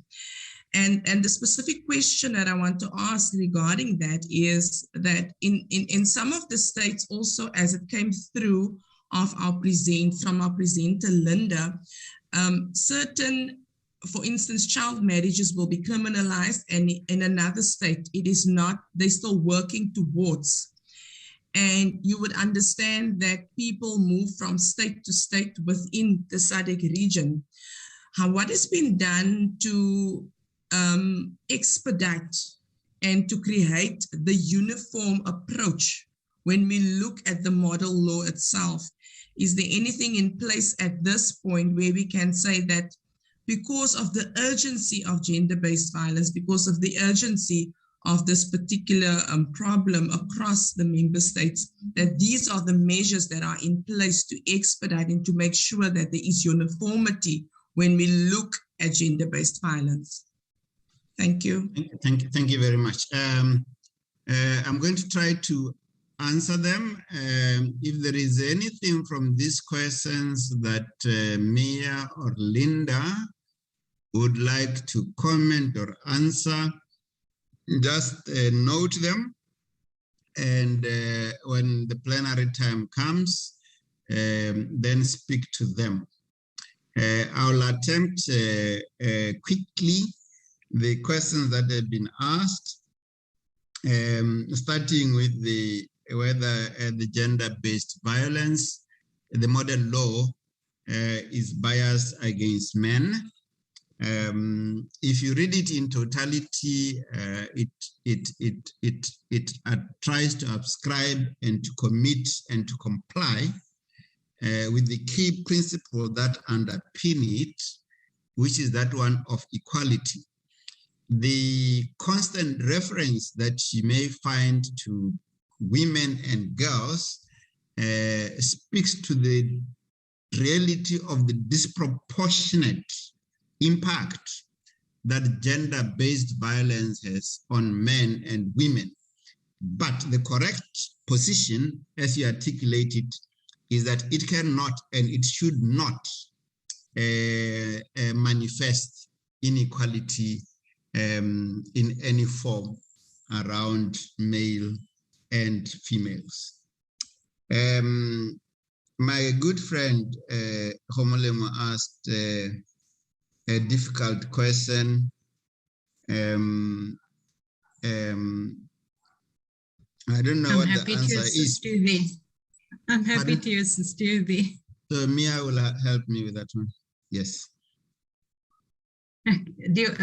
Shall I wait for plenary to do that? Yes, let's wait for plenary because I see that time may not be. Just note it for plenary. And then the accountability of member states.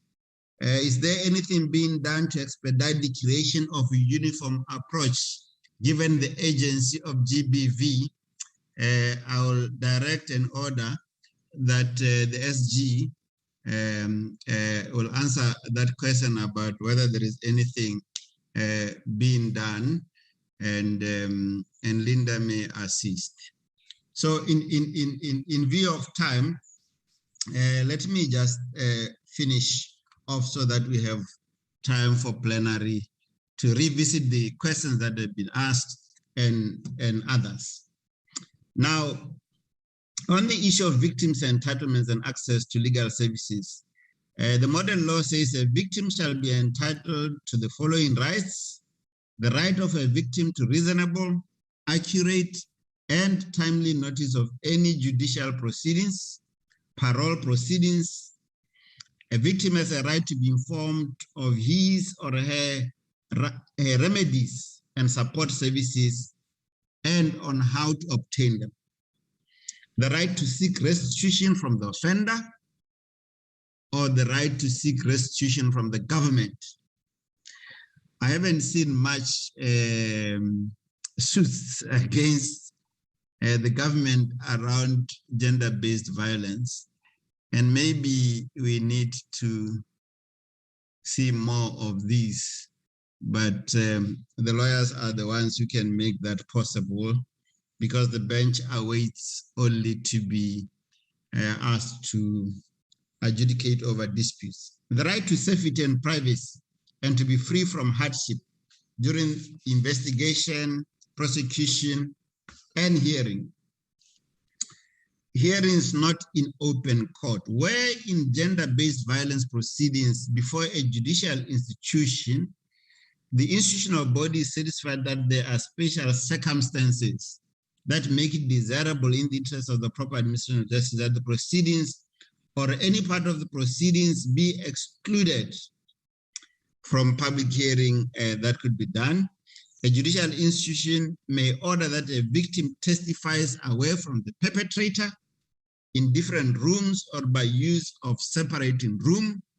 I think Justice Mia spoke about the spin-offs we got from COVID, that now we can have victims testifying away from the physical building called the court, where the perpetrator may be. And that does offer some safety to the victim. A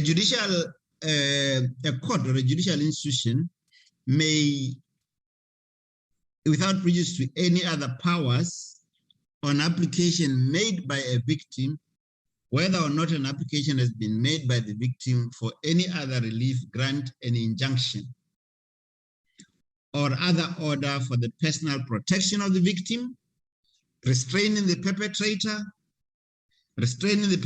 from entering or remaining in the premises. I think Justice Mia spoke about the problems about restraining the owners of property coming back to their home. And I think this gender-based, the model law speaks to those issues, that these are some of the orders that you may give: restraining a perpetrator from entering the place of work of the victim and obligating public official to duly enforce the protection order. And again, it says that a court, without prejudice to the power of a judicial institution to punish a person for contempt, the judicial institution may, if it is satisfied that a perpetrator has knowingly and without reasonable cause contravened or failed to comply with an injunction, order that the perpetrator pay a fine.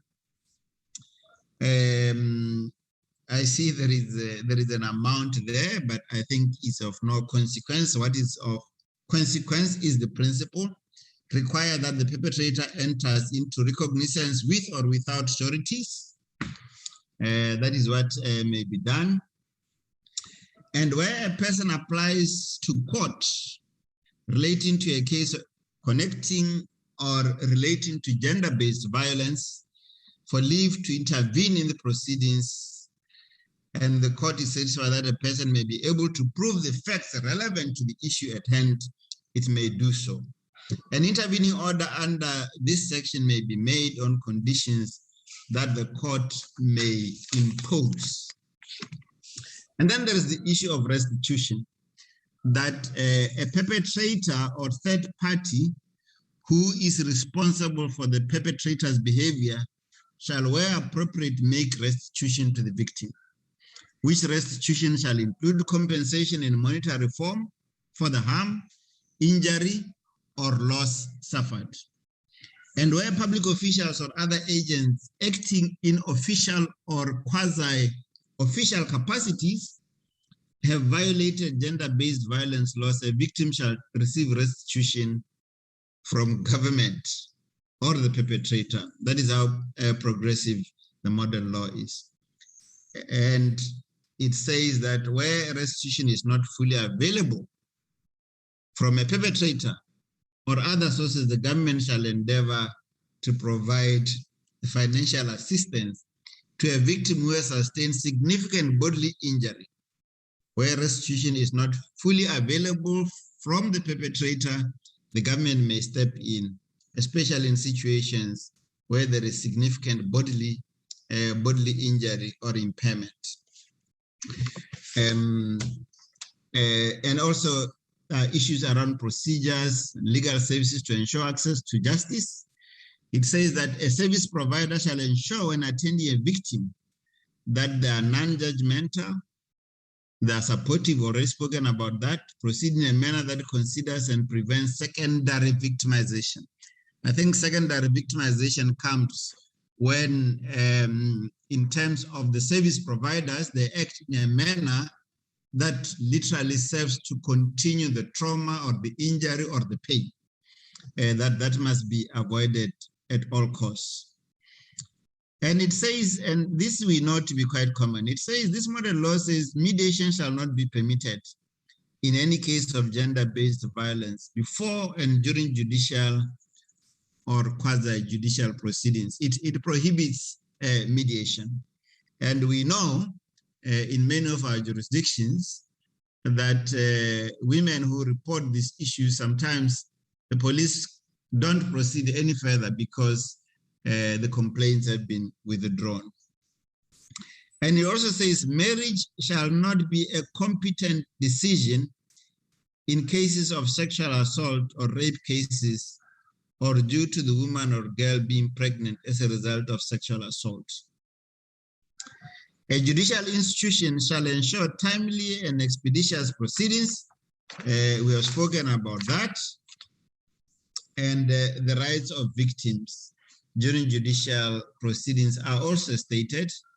A victim shall have the right to decide whether or not to appear in court or submit evidence by alternative means, including drafting a sworn statement or affidavit, requesting that the prosecutor present relevant information on her behalf, and when appearing in court, give evidence in a manner that does not require the complainant or victim to confront the defendant. Protection within the court buildings and in court, and to testify only to the extent necessary, to request closure of the courtroom during proceedings if that is constitutionally permissible, are some of the rights of the victims. There are many, actually.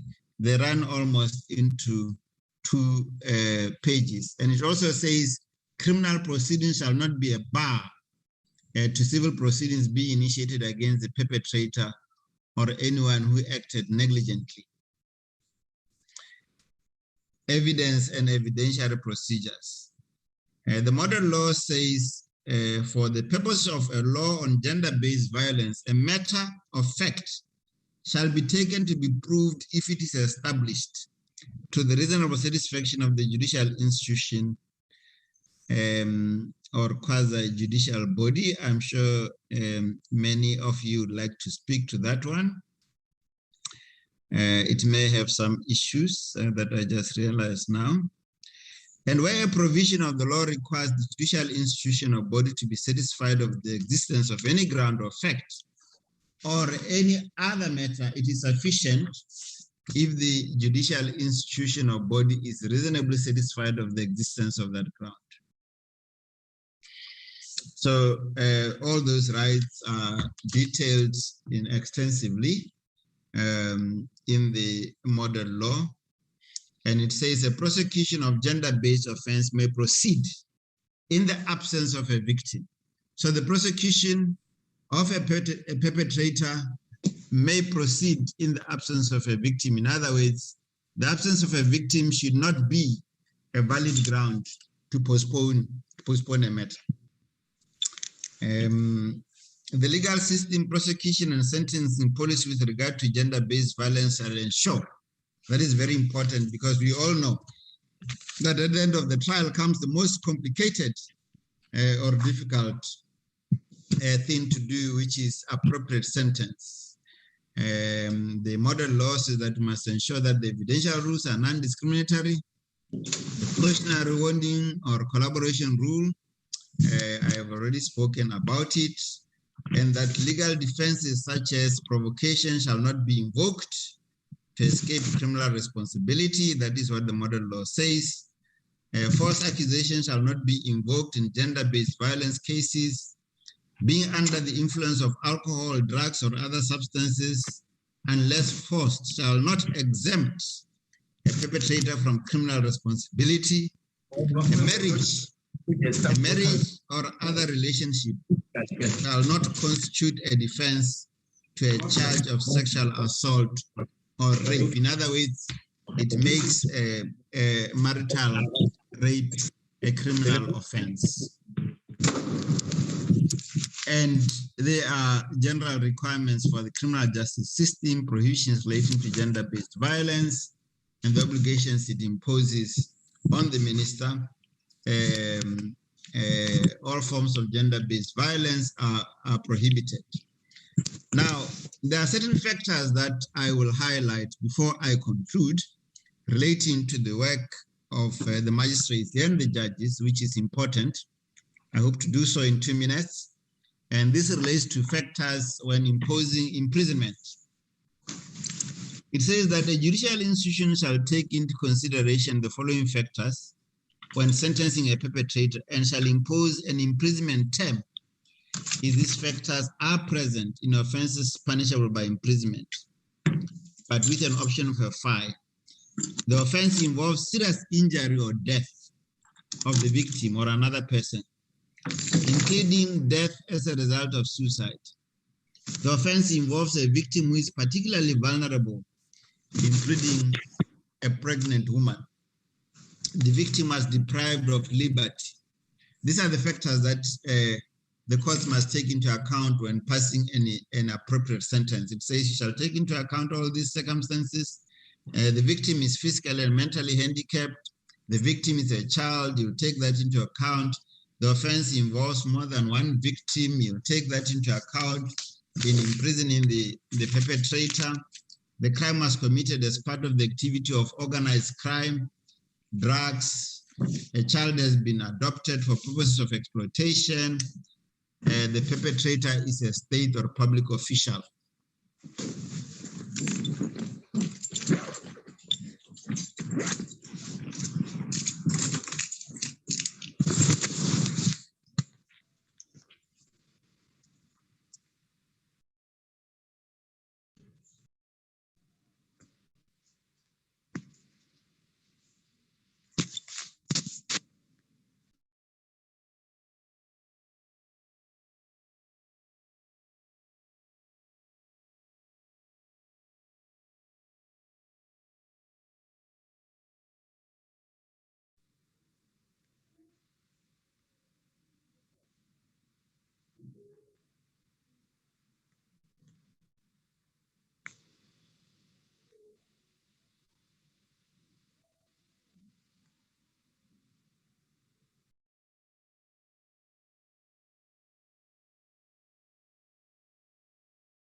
Josh, you are muted. And on general offenses, it says that a person, except a victim who is a woman or a child, refuses to answer, these are general offenses, refuses to answer any questions asked for purpose of an investigation, or gives an answer which is false or misleading, fails to produce a document required for purpose of investigation, this may constitute an offense, refuses to allow an anti-gender-based violence monitoring officer, a child marriage prohibition officer, or willfully moves a victim out of jurisdiction or place of safety is one of the general offenses, or fails to comply with any order or warrant issued under the law. So that summarizes That is the end of the substantive provisions relating to access to justice. So 1 minute on conclusion. I have given an overview. The modern law is very extensive. It may be useful to have a copy of the actual modern law because even in this state, even before it is domesticated, even before it is adopted, it makes reference to very important international legal instruments that are always useful or implicated when we deal with these issues, and you can refer to them. So to that extent, the modern law, even before adoption, even before domestication, is useful because it makes reference to sources of international law. And as we know, within the limits of our laws, there may be opportunities to use this international legal.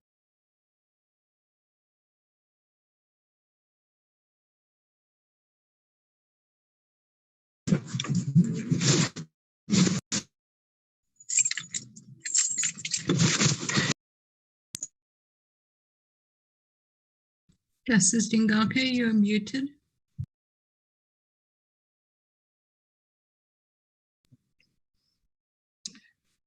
Hello? We can hear you now. Yes, the host keeps on muting me, so I don't know how it says the host muted you earlier. Anyway, I've said we have spoken, all of us, you have spoken about gender-based violence as a human rights issue. And we have also spoken about the gaps that are there, the value of the SADC model law that once adopted can act as a very important resource, and that this model law complies with international human rights law and regional instruments. It will not be binding, but it should be persuasive, and each state is free to pick and choose which aspects of the model law going forward they would wish to domesticate. Thank you very much. That ends my submission. I now open the floor for the plenary that you can engage with some of the issues that the previous speakers have spoken about. But before we do so, I'll allow Justice Mia and Linda for the questions that were you may have wanted to answer, to do so now before we go into the next round of engagements. Any one of you can go first.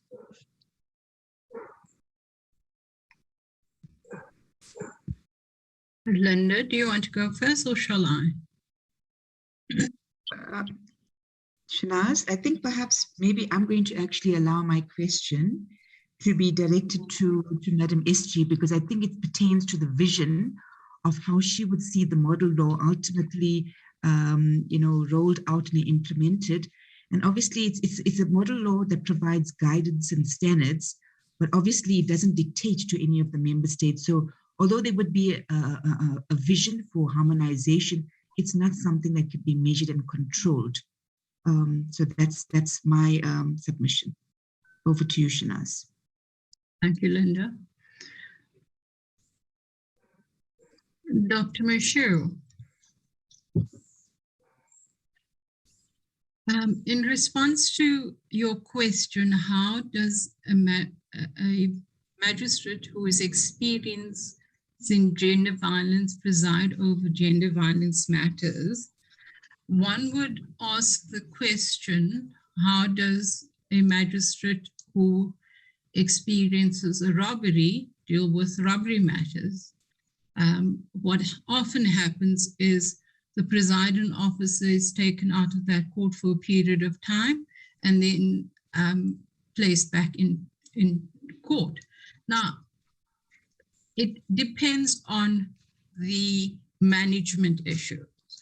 But another factor that needs to be taken into account is what extent of sensitivity or to what extent has there been,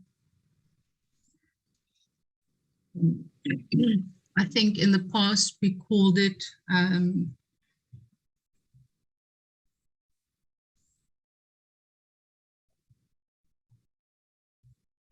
gender-based gender inequality and sensitivity training.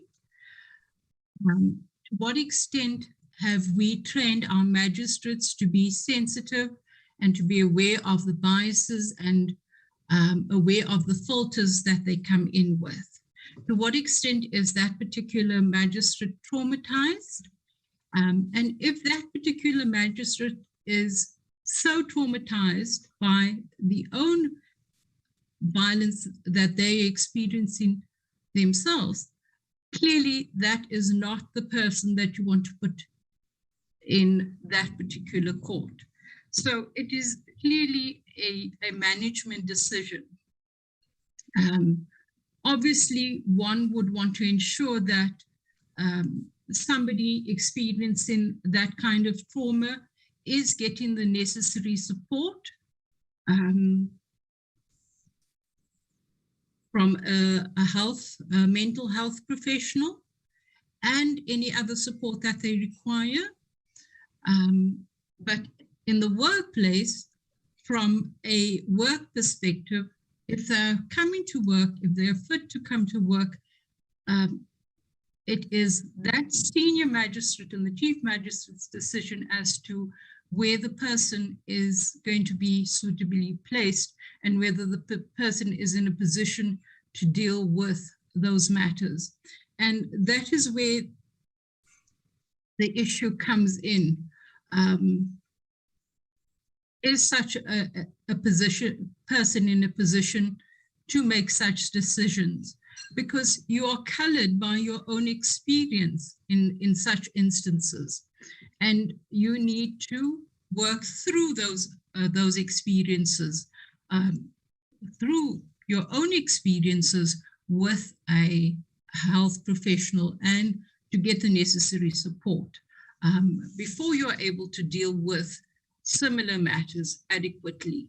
So in the short term, possibly not. But in the long term, once there's been appropriate support and debriefing, there's no reason why that person would not be in a position to deal with those matters. If that were the case, then our magistrates would not be able to be dealing with theft, with robberies, because many of us have had those experiences. And I trust that I've asked that question. If there's any follow-up to that or any response there too, I'm happy to, Dr. Michaud? Yeah, Judge Mia, I think in the case of domestic violence, it's a kind of a personal matter. Some people treat that as a secret. They wouldn't tell at work that, by the way, I'm going through this particular challenge at my house. And I guess that is where the problem comes in. And if you know, there are instances of, the latest one was in KZN, that politicians always hammer Sajay about magistrates who gave a really shocking outcome of the case and the way he or she treated the victim in court. So sometimes one asks herself that such a magistrate, is she or he not also in their personal space going through these challenges, and how do we deal with it? To encourage the magistrates to be open about it, so that what you say, that the management could be able to come with some kind of intervention. But the challenge is when they deal with those issues as being their issues and they're not open to share with others. Thank you. The challenge I also that, yeah, sorry. Yes, Mia, go ahead. I think the challenge is that we need to stop making this violence such a secret, and that we need to be able to bring it out into the open and to have courage to have these frank discussions about it in order to address it. Whilst it remains hidden in the cupboard, we're never going to be able to address it. And that is the challenge that we face. And it means that we need to have frank discussions. And that possibly goes to wellness discussions and bringing in professionals that will speak to these topics and invite magistrates to call in or make contact with the appropriate professional. I think the UN ODC just sent out a survey 3 days ago to check on judicial wellness. And this was one of the issues. It was wellness during the COVID period, but we know that during this COVID period, instances of gender-based violence increased as reported by magistrates. So if it increased for the general population and magistrates form part of that population, would they not be affected thereby? Is it too simplistic an analogy to make, or is it realistic? Thank you. Thank you very much for the answer. I think one possible. Can you hear me? Yes, we can hear you, Justice. Yes, I was going to say to Homolemo that one possible,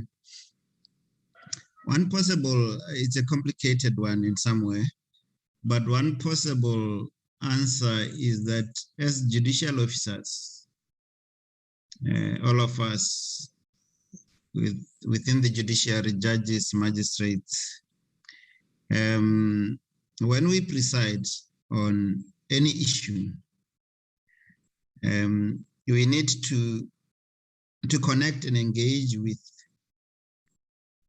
ourselves, our conscience, with respect to whether are we capable of being impartial. Now, that question, whether are we capable of being impartial, it requires sincerity and honesty from a judicial officer, since these are the values that we expect judicial officers to have, to say, given this that happened to me, or given the way I feel now as a result of this particular occurrence, I do not think that I can do justice to this matter, I can be impartial. And if a judicial officer comes to that conclusion, that given what he or she knows to have taken place, that may have been adverse, he or she can't bring a fair mind to bear on the dispute, then such a judicial officer ought not to preside. I can tell you it's never an easy question when you confront yourself in that manner. But it's one of the ways of proceeding. If we had time, I'll give countless examples that I experience around some of the issues of recusing yourself, but we don't have time. But I think the underlying principle is that each and every judicial officer must be honest and say, can I preside? Can I render justice fairly and impartially, given these circumstances? And if the answer is that my question doesn't allow me to, I can't be impartial, then the officer should not preside. That would be my take on that one. Any other comments? Justice Mwenga Sima. Justice Mwenga.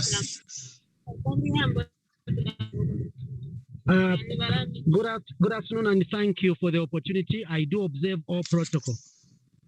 I have listened carefully and I'm so grateful for the presentations and the responses given so far. Just an observation, and I hope it's not too late. Yes. Just an observation. I have noted that from the presentations, gender-based violence has been viewed from both the civil perspective and the criminal perspective, and I'm sure rightly so. But I note that there is one aspect that, unless I've missed it, the model law does not contain. The aspect is that of violence, especially affecting women and children, where in particular there is a death of the spouse who has died intestate. Speaking for what happens in Zambia under our Intestate Succession Act, when one dies intestate, a personal representative, we call administrator or administratrix, comes in. But that will be a person with interest in the estate. Oftentimes, you find that there are young children involved in there who are beneficiaries, and the people that come in to be administrators and letters have been are granted to them, we do not have a mechanism to follow up how the administration has been done. Do we have a provision in the model law? And if not, can that be considered? Because I consider that to be violence against the victims vis-a-vis property rights that they are legally entitled to. I submit and thank you very much. Thank you very much. I've noted that. I've noted that observation. Of course, the model law is couched in the most elastic of terms. If you go through its language, it doesn't anticipate every specific situation that may arise, but you'd find in its provisions that it does contemplate and anticipate issues around violence arising out of all kinds of circumstances, social, political, economic, technological, and so forth. Those are encapsulated in different ways in different provisions, but not one that specifically addresses issues of intestate succession and the violence arising therefrom per se. Thank you very much. Any other further comment, observation?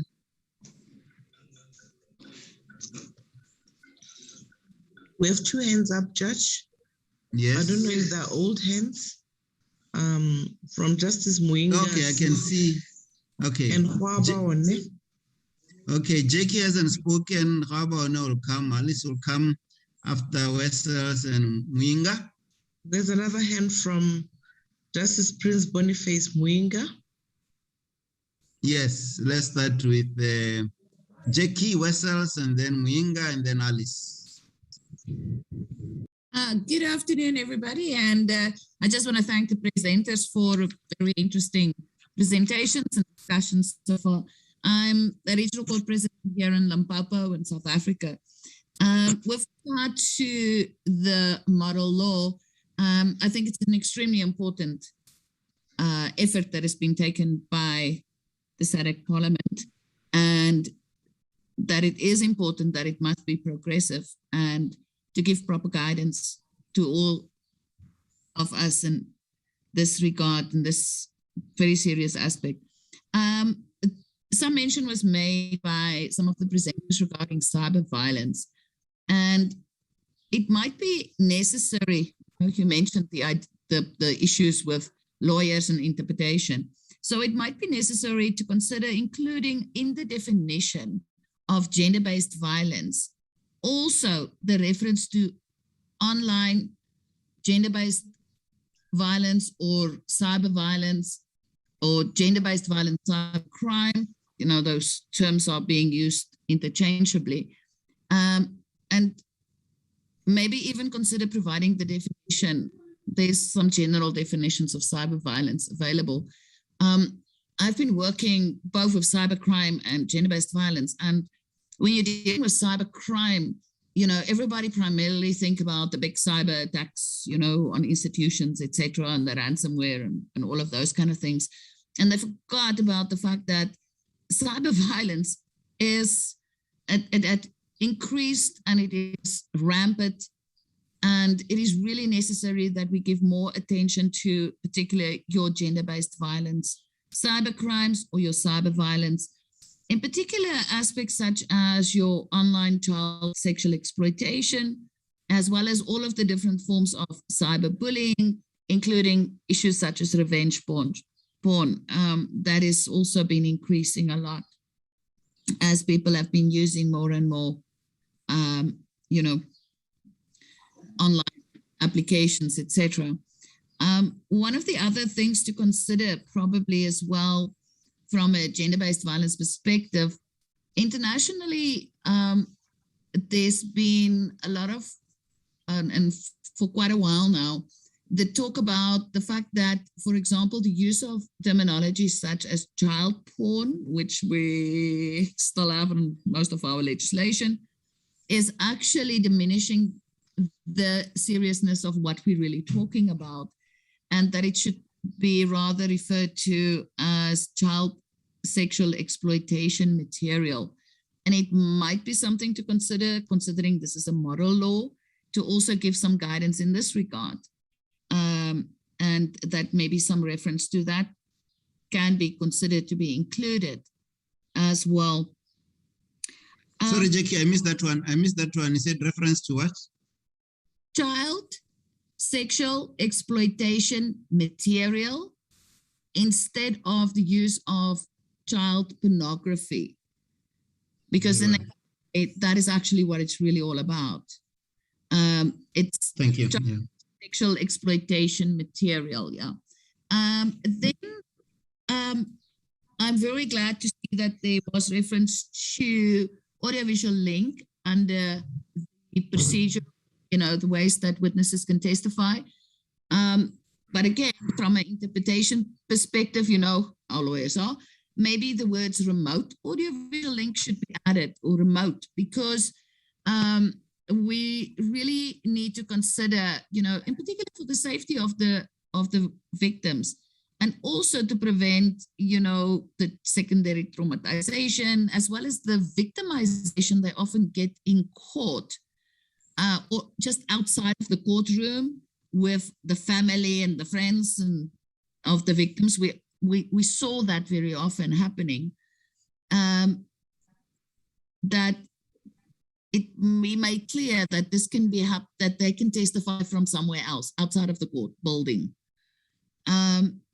But that also, you know, you were talking about that mediation should not happen, which I absolutely feel is extremely important that it be in there. But maybe also that there be some consideration of inclusion, something about the fact that it possibly should be an offense to coerce victims in withdrawing or not proceeding with the cases. You know how that happens, that the family and the friends will coerce the victim. You know, don't proceed, because then who will look after us? You have to withdraw the case. There's nobody else that, you know, bring in the money. That kind of thing happen a lot, or this intimidation that is happening with the witnesses, which also, in our legislation, we've got the legal duty to report if you've got reasonable knowledge or suspicion, especially where it's children or those with mental disabilities. And to break the silence, because often that's part of the problem, is people know that something is wrong, but they won't report it. Maybe for fear of reprisal, etc., or they prefer, I don't want to get involved. Maybe considering, I know that sometimes people regard it as controversial, but should there not be at least some legal duty on not necessarily everybody, but at least, certain professions, etc., that there must be a legal duty to report knowledge or suspicion at least. There's one other aspect that when you were talking about sentencing issues, the importance of the impact of this crime on the victim, the family, and the need for the victim to be allowed to have his or her voice heard. That there should be a consideration of victim impact statements or reports on the impact of this crime on the victim. And as it was indicated as well, often the children, that is the indirect victims in gender-based violence, especially within the home. One other aspect that I'm been involved in one of the other UNODC projects as well, where we were looking at women in conflict with the law, where you often would find that they're in conflict with the law, but they themselves are within an abusive relationship, that they kind of coerced or forced into a situation where they then ended up being in conflict with the law. And that those are the kind of issues that maybe also need to be considered, that even where it is an offender, that there could have been, or very often is, a gender-based violence element that lead to this conduct. And that is something that also need to be considered when we are looking at it from a sentencing perspective as well. Just coming back to what you mentioned earlier about the extraterritorial jurisdiction, that is extremely important, in particular where you're looking at the cyber violence aspects, because of the fact that this is such, it hasn't got any borders. There's no borders to these kind of crimes, also with trafficking and some of the other gender-based violence practices or crimes that we're talking about. And it is important, between the SADC countries, there is the mutual legal assistance agreements and protocols in place, but they don't necessarily refer specifically to gender-based violence related matters. So maybe that would also be something to consider or look into from that perspective. Thank you. I think I said a mouthful. Thank you. Thank you, Asals. You said a mouthful, all very useful, I think. We have noted everything that you have said. Thank you so much. I see there are quite a number of hands. People want to say something. Let me just say that the Secretary General has asked to be excused. She has some urgent business to attend to, and I just wanted to say that Secretary General, leave is granted. Thank you for your presence and contributions. Thank you very much, Judge. Maybe if you allow me, there was a question asked as to whether member states are doing something about GBV. Just to indicate that indeed there's a lot happening in whatever shape or form. But what the model law underlines is that for effective and efficacious handling of cases, we require very strong and robust legislative and institutional frameworks. When we started the model law development process, we did a huge study, and I've put the study in the chat group. It can also be shared with you if you request. And it became very clear that, there's a lot of work happening in member states. However, there are loopholes where, that do not allow us to be able to deal or eradicate or stem out the issue of gender-based violence. And therefore, it follows that that is why we have issues around access and provision to justice, among others.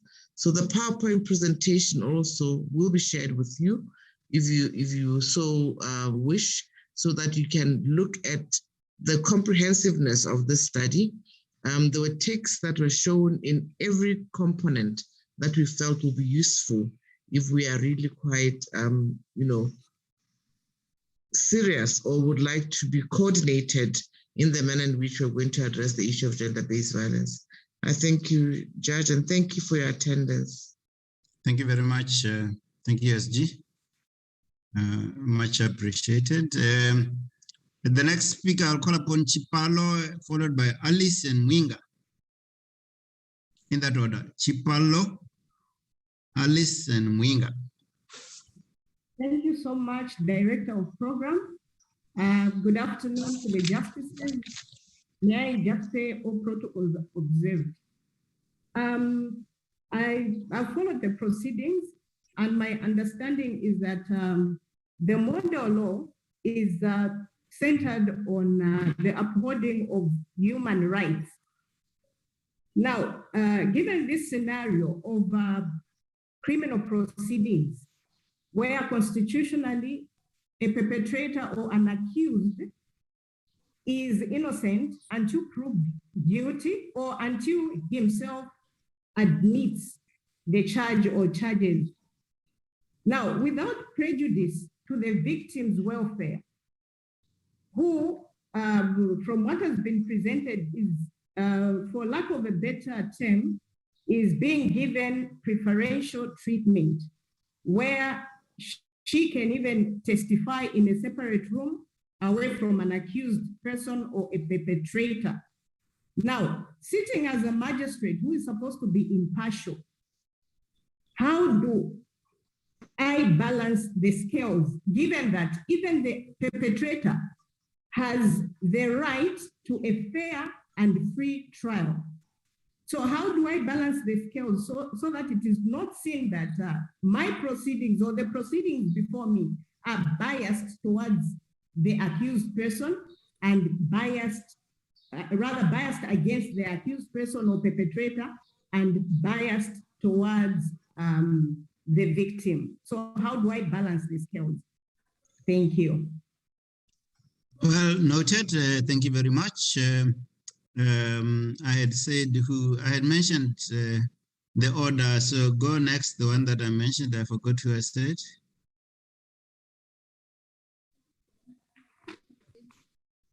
Is that Alice? It's Alice. Thank you very much once again. Good afternoon. My contribution is this. I run a GBV court, and the court experiences a lot of applications for withdrawals by victims, mostly because of for economic reasons. You find that the perpetrator is the provider at home.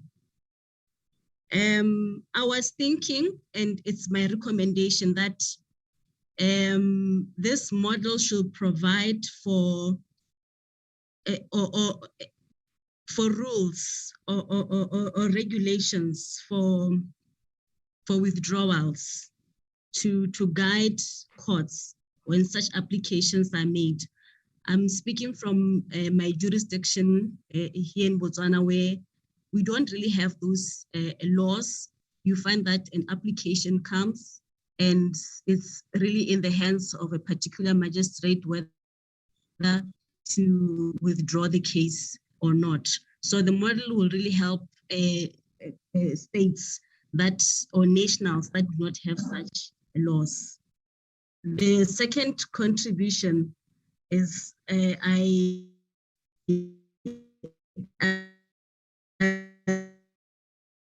would love this model in access to justice, digitization of the courts in order to improve access to justice, and also to allow for reporting by any person who is himself or herself, who is not himself or herself a victim.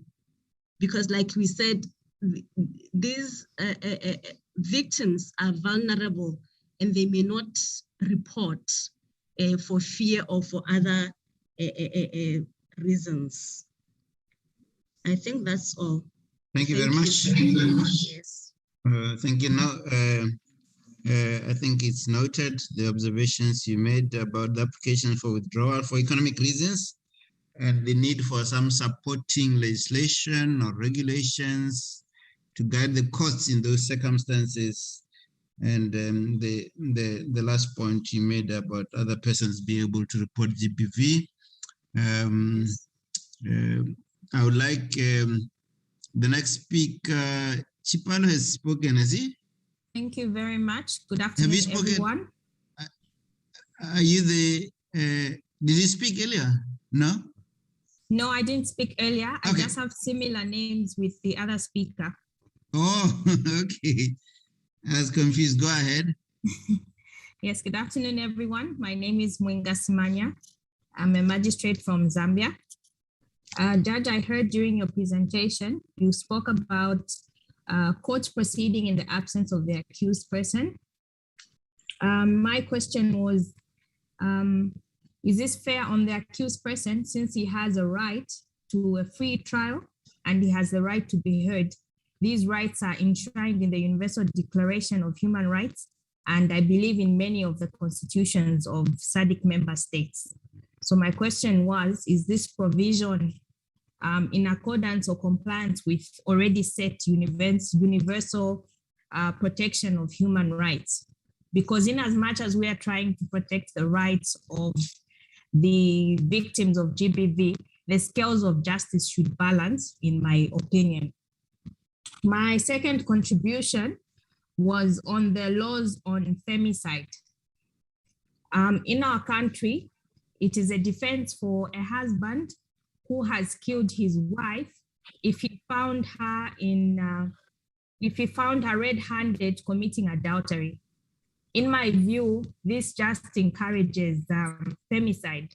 And I believe that there should be laws that are included in the model law that restrict or take away this defense in a similar fashion that you removed the laws on corroboration of evidence regards evidence being given by victims of sexual violence. My third contribution was with regards to the earlier presentations that were given. I wanted to find out whether the SADC Parliamentary Forum has any deliberate policy or plan to financially support member states in sensitization of women and girls in the rural areas on their rights with regards to GBV. I also wanted to find out whether the SADC Forum has a deliberate policy to assist member states in setting up the one-stop centers. I read in one of the presentations that was forwarded, and I can actually agree that in most member states, very few places you are even able to count, maybe one in a province or two in a province, depending on which area they are in, have one-stop centers. And it goes without saying that these centers are very vital because they are able to not only examine the victims of sexual violence, but also render counseling. Thank you.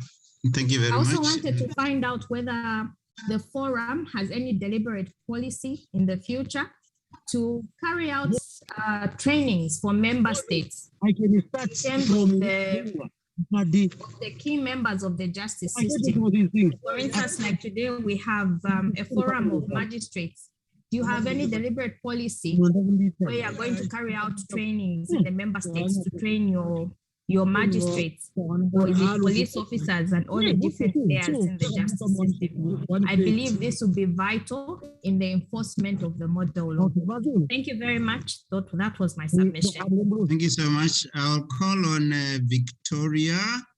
I think in view of the time, Victoria, you may the last speaker. and then I'll ask for comments from the other speakers, and I'll come last on some issues that have been raised. Victoria, you'll be the last speaker in view of the time now, and then I'll get back. I see our numbers are slowly dwindling. So Victoria, please go ahead. Thank you. Thank you very much. You can hear me? Yes. Yeah, I'm speaking from Tanzania. I'm a resident magistrate. First of all, I would like to thank all the presenters for health and full of authorities presentation. We have learned a lot. I will go straight to what, a contribution from member states like Tanzania, what we are doing on that. As is spoken by others that these instruments are just persuasive in our jurisdiction also, but most of the instruments have been domesticated in our laws, and we actually observe them. We have now construction of IJCs, integration justice centers, where issues of gender-based violence victims, including all vulnerable groups, including these, are cared. Also, we have some guidelines. Guidelines helps us in challenges we face when handling cases that sometimes involves gender-based violence victims, like we have a guideline on effective administration of cases relating to vulnerable groups, including gender-based violence victims, and even the sentencing guideline gives some, when it's sentencing an accused person, it gives some levels of punishment that issues arising from gender-based violence have been given a high level in sentencing. When you are arranging the sentences, it is in the high level.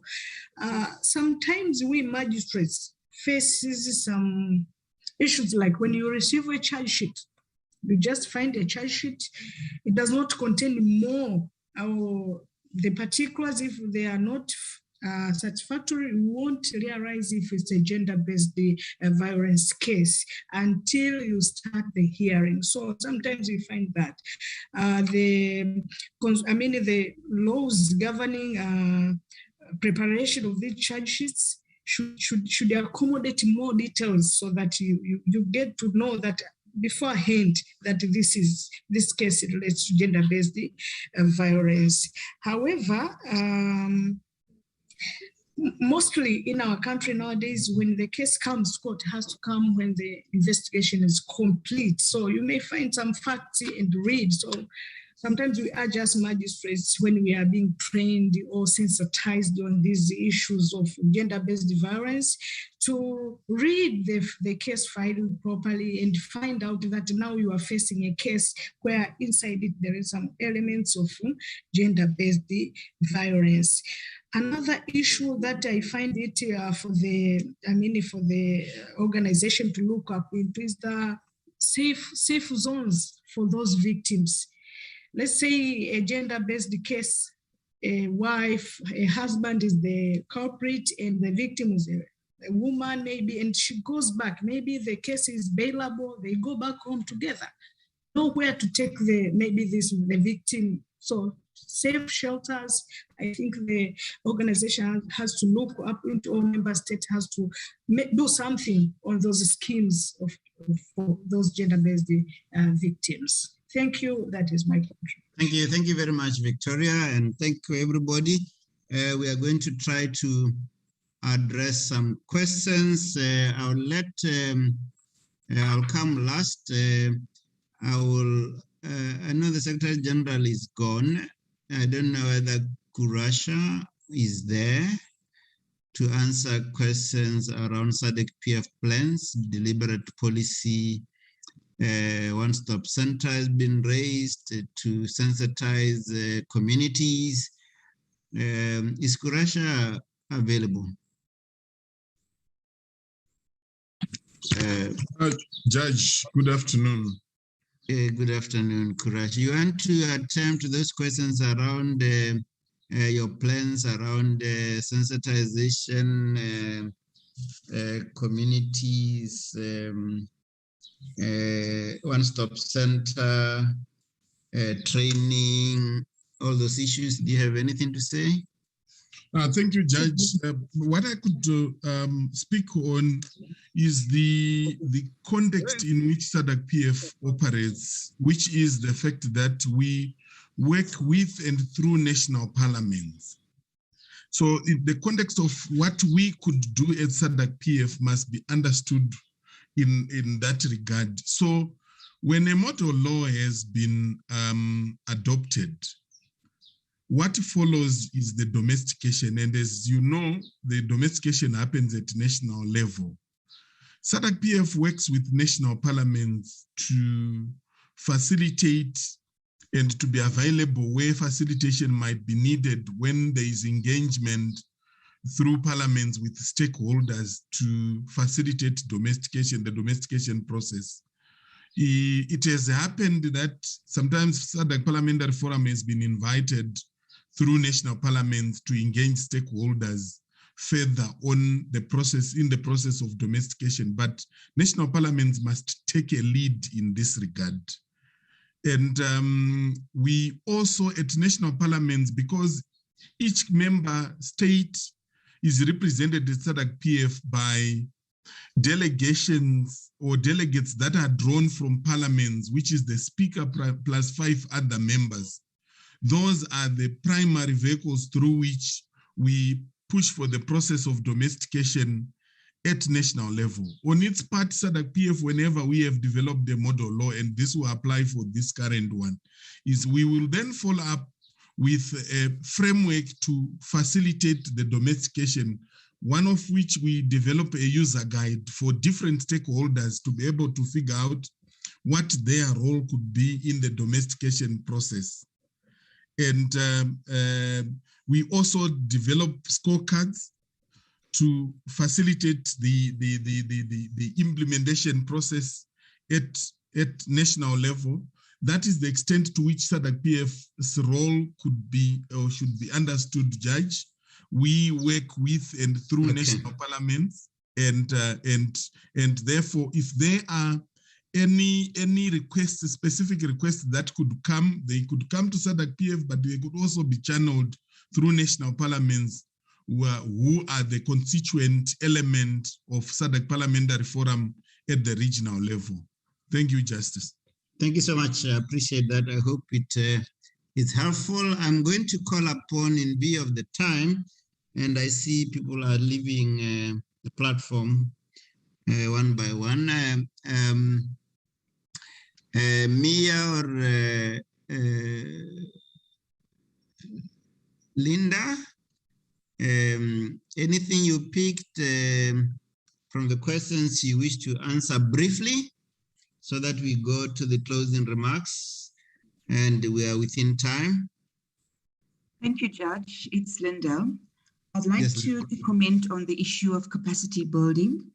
And I would like to point out to the participants and honorable magistrates that UNODC has a variety of resources to build the capacity of criminal justice practitioners on gender-based violence. So I would urge you to actually look at the website that we have and look at the possibilities of sharing those resources with members within the criminal justice sector. And Yaki has also provided a resource that we recently developed on a handbook for the judiciary.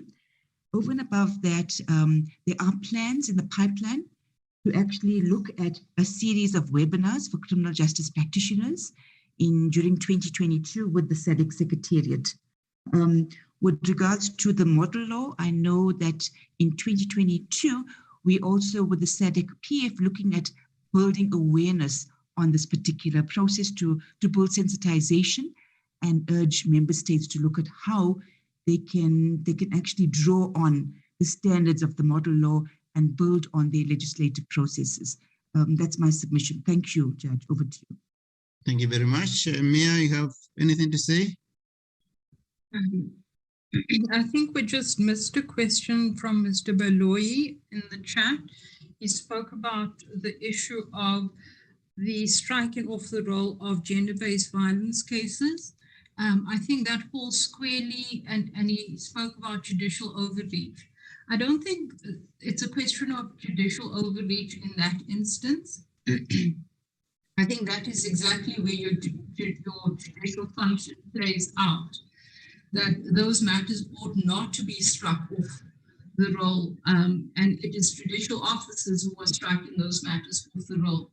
So you need to exercise care when those matters are struck off the roll. And I know that the judge president in Gauteng asks for a list of those matters that are struck off the roll and the reasons and how long those matters have been on the roll.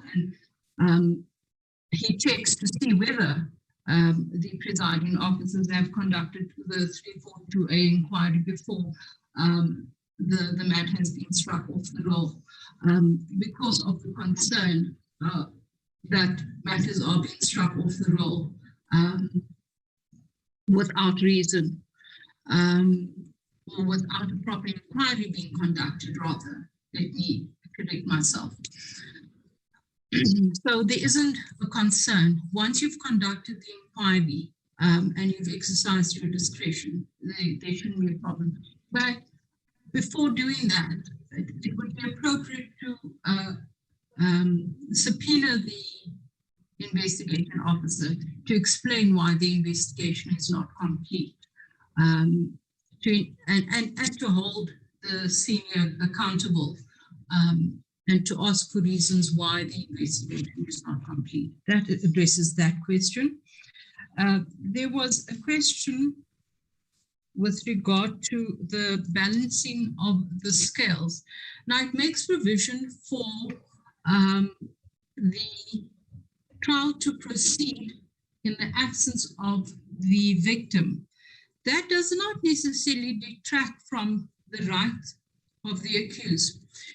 What I had envisaged there, although that needs serious consideration, is that the evidence would be presented by way of affidavit or by way of pre-taped oral testimony. And that pre-taped oral testimony would have to be confirmed via a commissioner of oaths who is present when the oral testimony is presented. So the position would be that if the affidavit or the oral testimony is challenged, then that accused has the right to cross-examine the victim.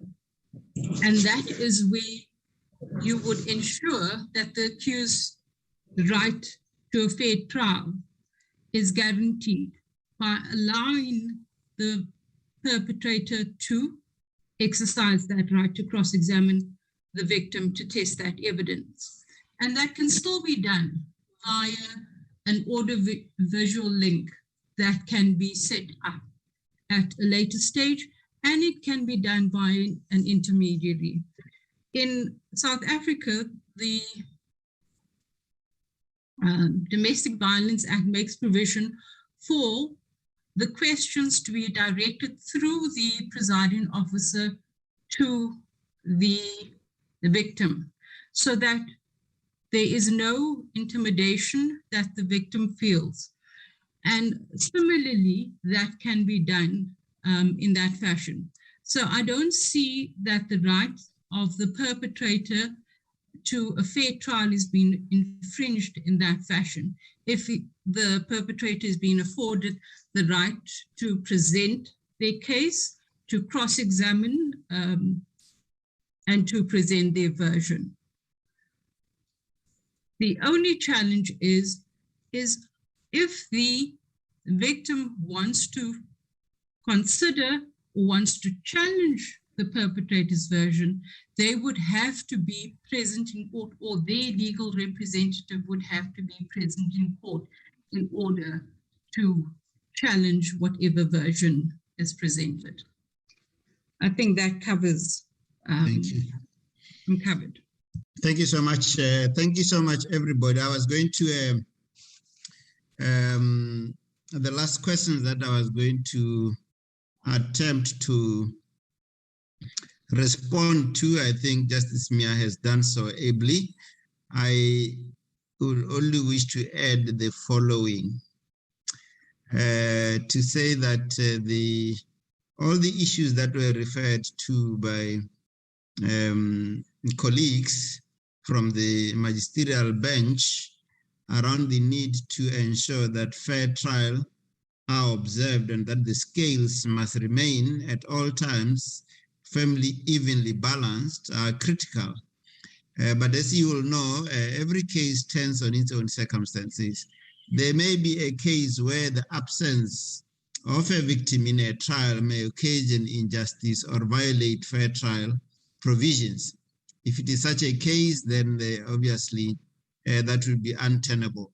And there may be a situation where if you have a victim maybe being put in a different place for safety, if there are substantial and good grounds to say that it offends against constitutionally entrenched fair trial provisions, we know that those fair trial provisions in the Constitution must take effect.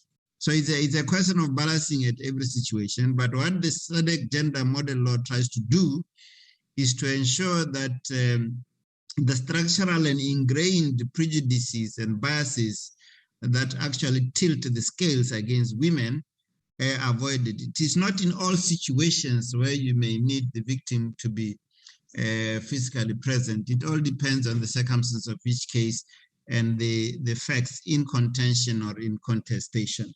So, but I think you're all right in saying that the scales, as a matter of principle, must remain firmly balanced. Thank you so much. Our time is not in our favor. We have had a very enriching debate and discussion. And I want to thank each and every one of you who have spoken. And I've been advised that the material, both the SADC gender model law, the PowerPoints, and any other allied documentation would be made accessible to the participants. So thank you very, very much, everyone. We are running short of time. If you permit me, I now want to go towards the closing session of this very fruitful engagement. The concluding and solidarity remarks will be made by Marco Teixeira.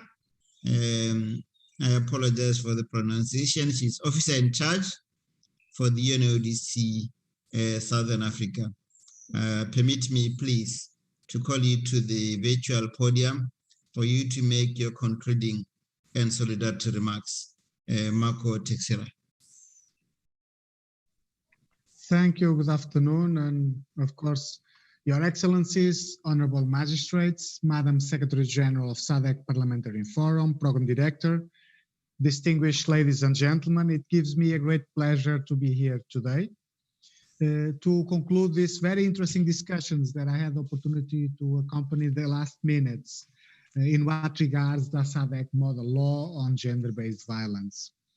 I'm sure that your participation, your contributions during the proceedings are and will be able to allow us together to densify the model law, which in our opinion will be of instrumental value on providing solid foundations and references to magistrates in their adjudications of SGV cases in the region. Your subsequent approval and consolidation of the model law on gender-based violence is noted and very appreciated. It's also the guiding and driving force for us to continue this work together with you. Ladies and gentlemen, we are all aware that violence against women is a global program and has devastating effects on individuals, on families, on societies, and also to the criminal justice system. Indeed, it is an obstacle, in our opinion, to achieve the Sustainable Development Goals and the targets associated with the Goal 16 on rule of law, and also in the Goal 5 on gender. And for us, it's obviously an important element to continue to fulfill our obligation to protect human rights. Stronger efforts need to continue to be taken to protect women and girls and stop violence against them. Never is too late to change those practices. Even when laws and policies are in place, we have the common responsibility, the authorities have a common responsibility also, and you as magistrates to need to improve, to better coordinate and continue to be active drivers of change. And ladies and gentlemen, legislation is obviously, in our opinion, one of the ways that the states can guarantee human rights. And in that sense, model law and model laws, this need to be owned, as I have heard today, and also be seen as a living document that can also contribute and benefit the people of the different societies. I've learned one thing on how to secure yourselves. To advocate, and it's our role to advocate, obviously, a solid approach against gender-based violence, and allow me to make a few practical, I would say, propositions and proposals. First, I think we need to ensure that we continue to have a gender-responsive and gender-sensitive approach in implementing all the parts of educating and actually addressing gender-based violence cases. In the second element, to ensure that we protect the dignity of victims above all and protect their right to privacy and to treat them with full respect. The third element I want to put on the table as a proposition is that measures need to be implemented to allow victims to be fully part of participating in the procedures, to be able to testify without being traumatized and subsequently being victimized again. We need to ensure their voices are heard while we are considering the sentencing process. The fourth point I want to highlight is to understand the impact, and we need to make a strong effort to deconstruct stereotypes and gender stereotypes. And from our side, and I wish to reiterate our commitment as UNODC to continue to work with all of you, with magistrates in the SADC region, because we believe you are a driving force to the change that we all want to operate. In conclusion, I wish to thank the technical team for their diligent work in drafting the model law, to all of you for your valuable insights and discussions, and a special word, obviously, to my colleagues on UNODC and to my colleague Linda for always raising this as part of our flag, as part of our priority thematic areas to work with the SADC member states.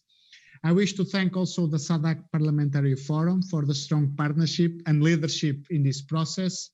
And finally, I want to wish you all of you a nice weekend, and for sure, looking forward to continue these discussions and this area of work together with all of you. Thank you.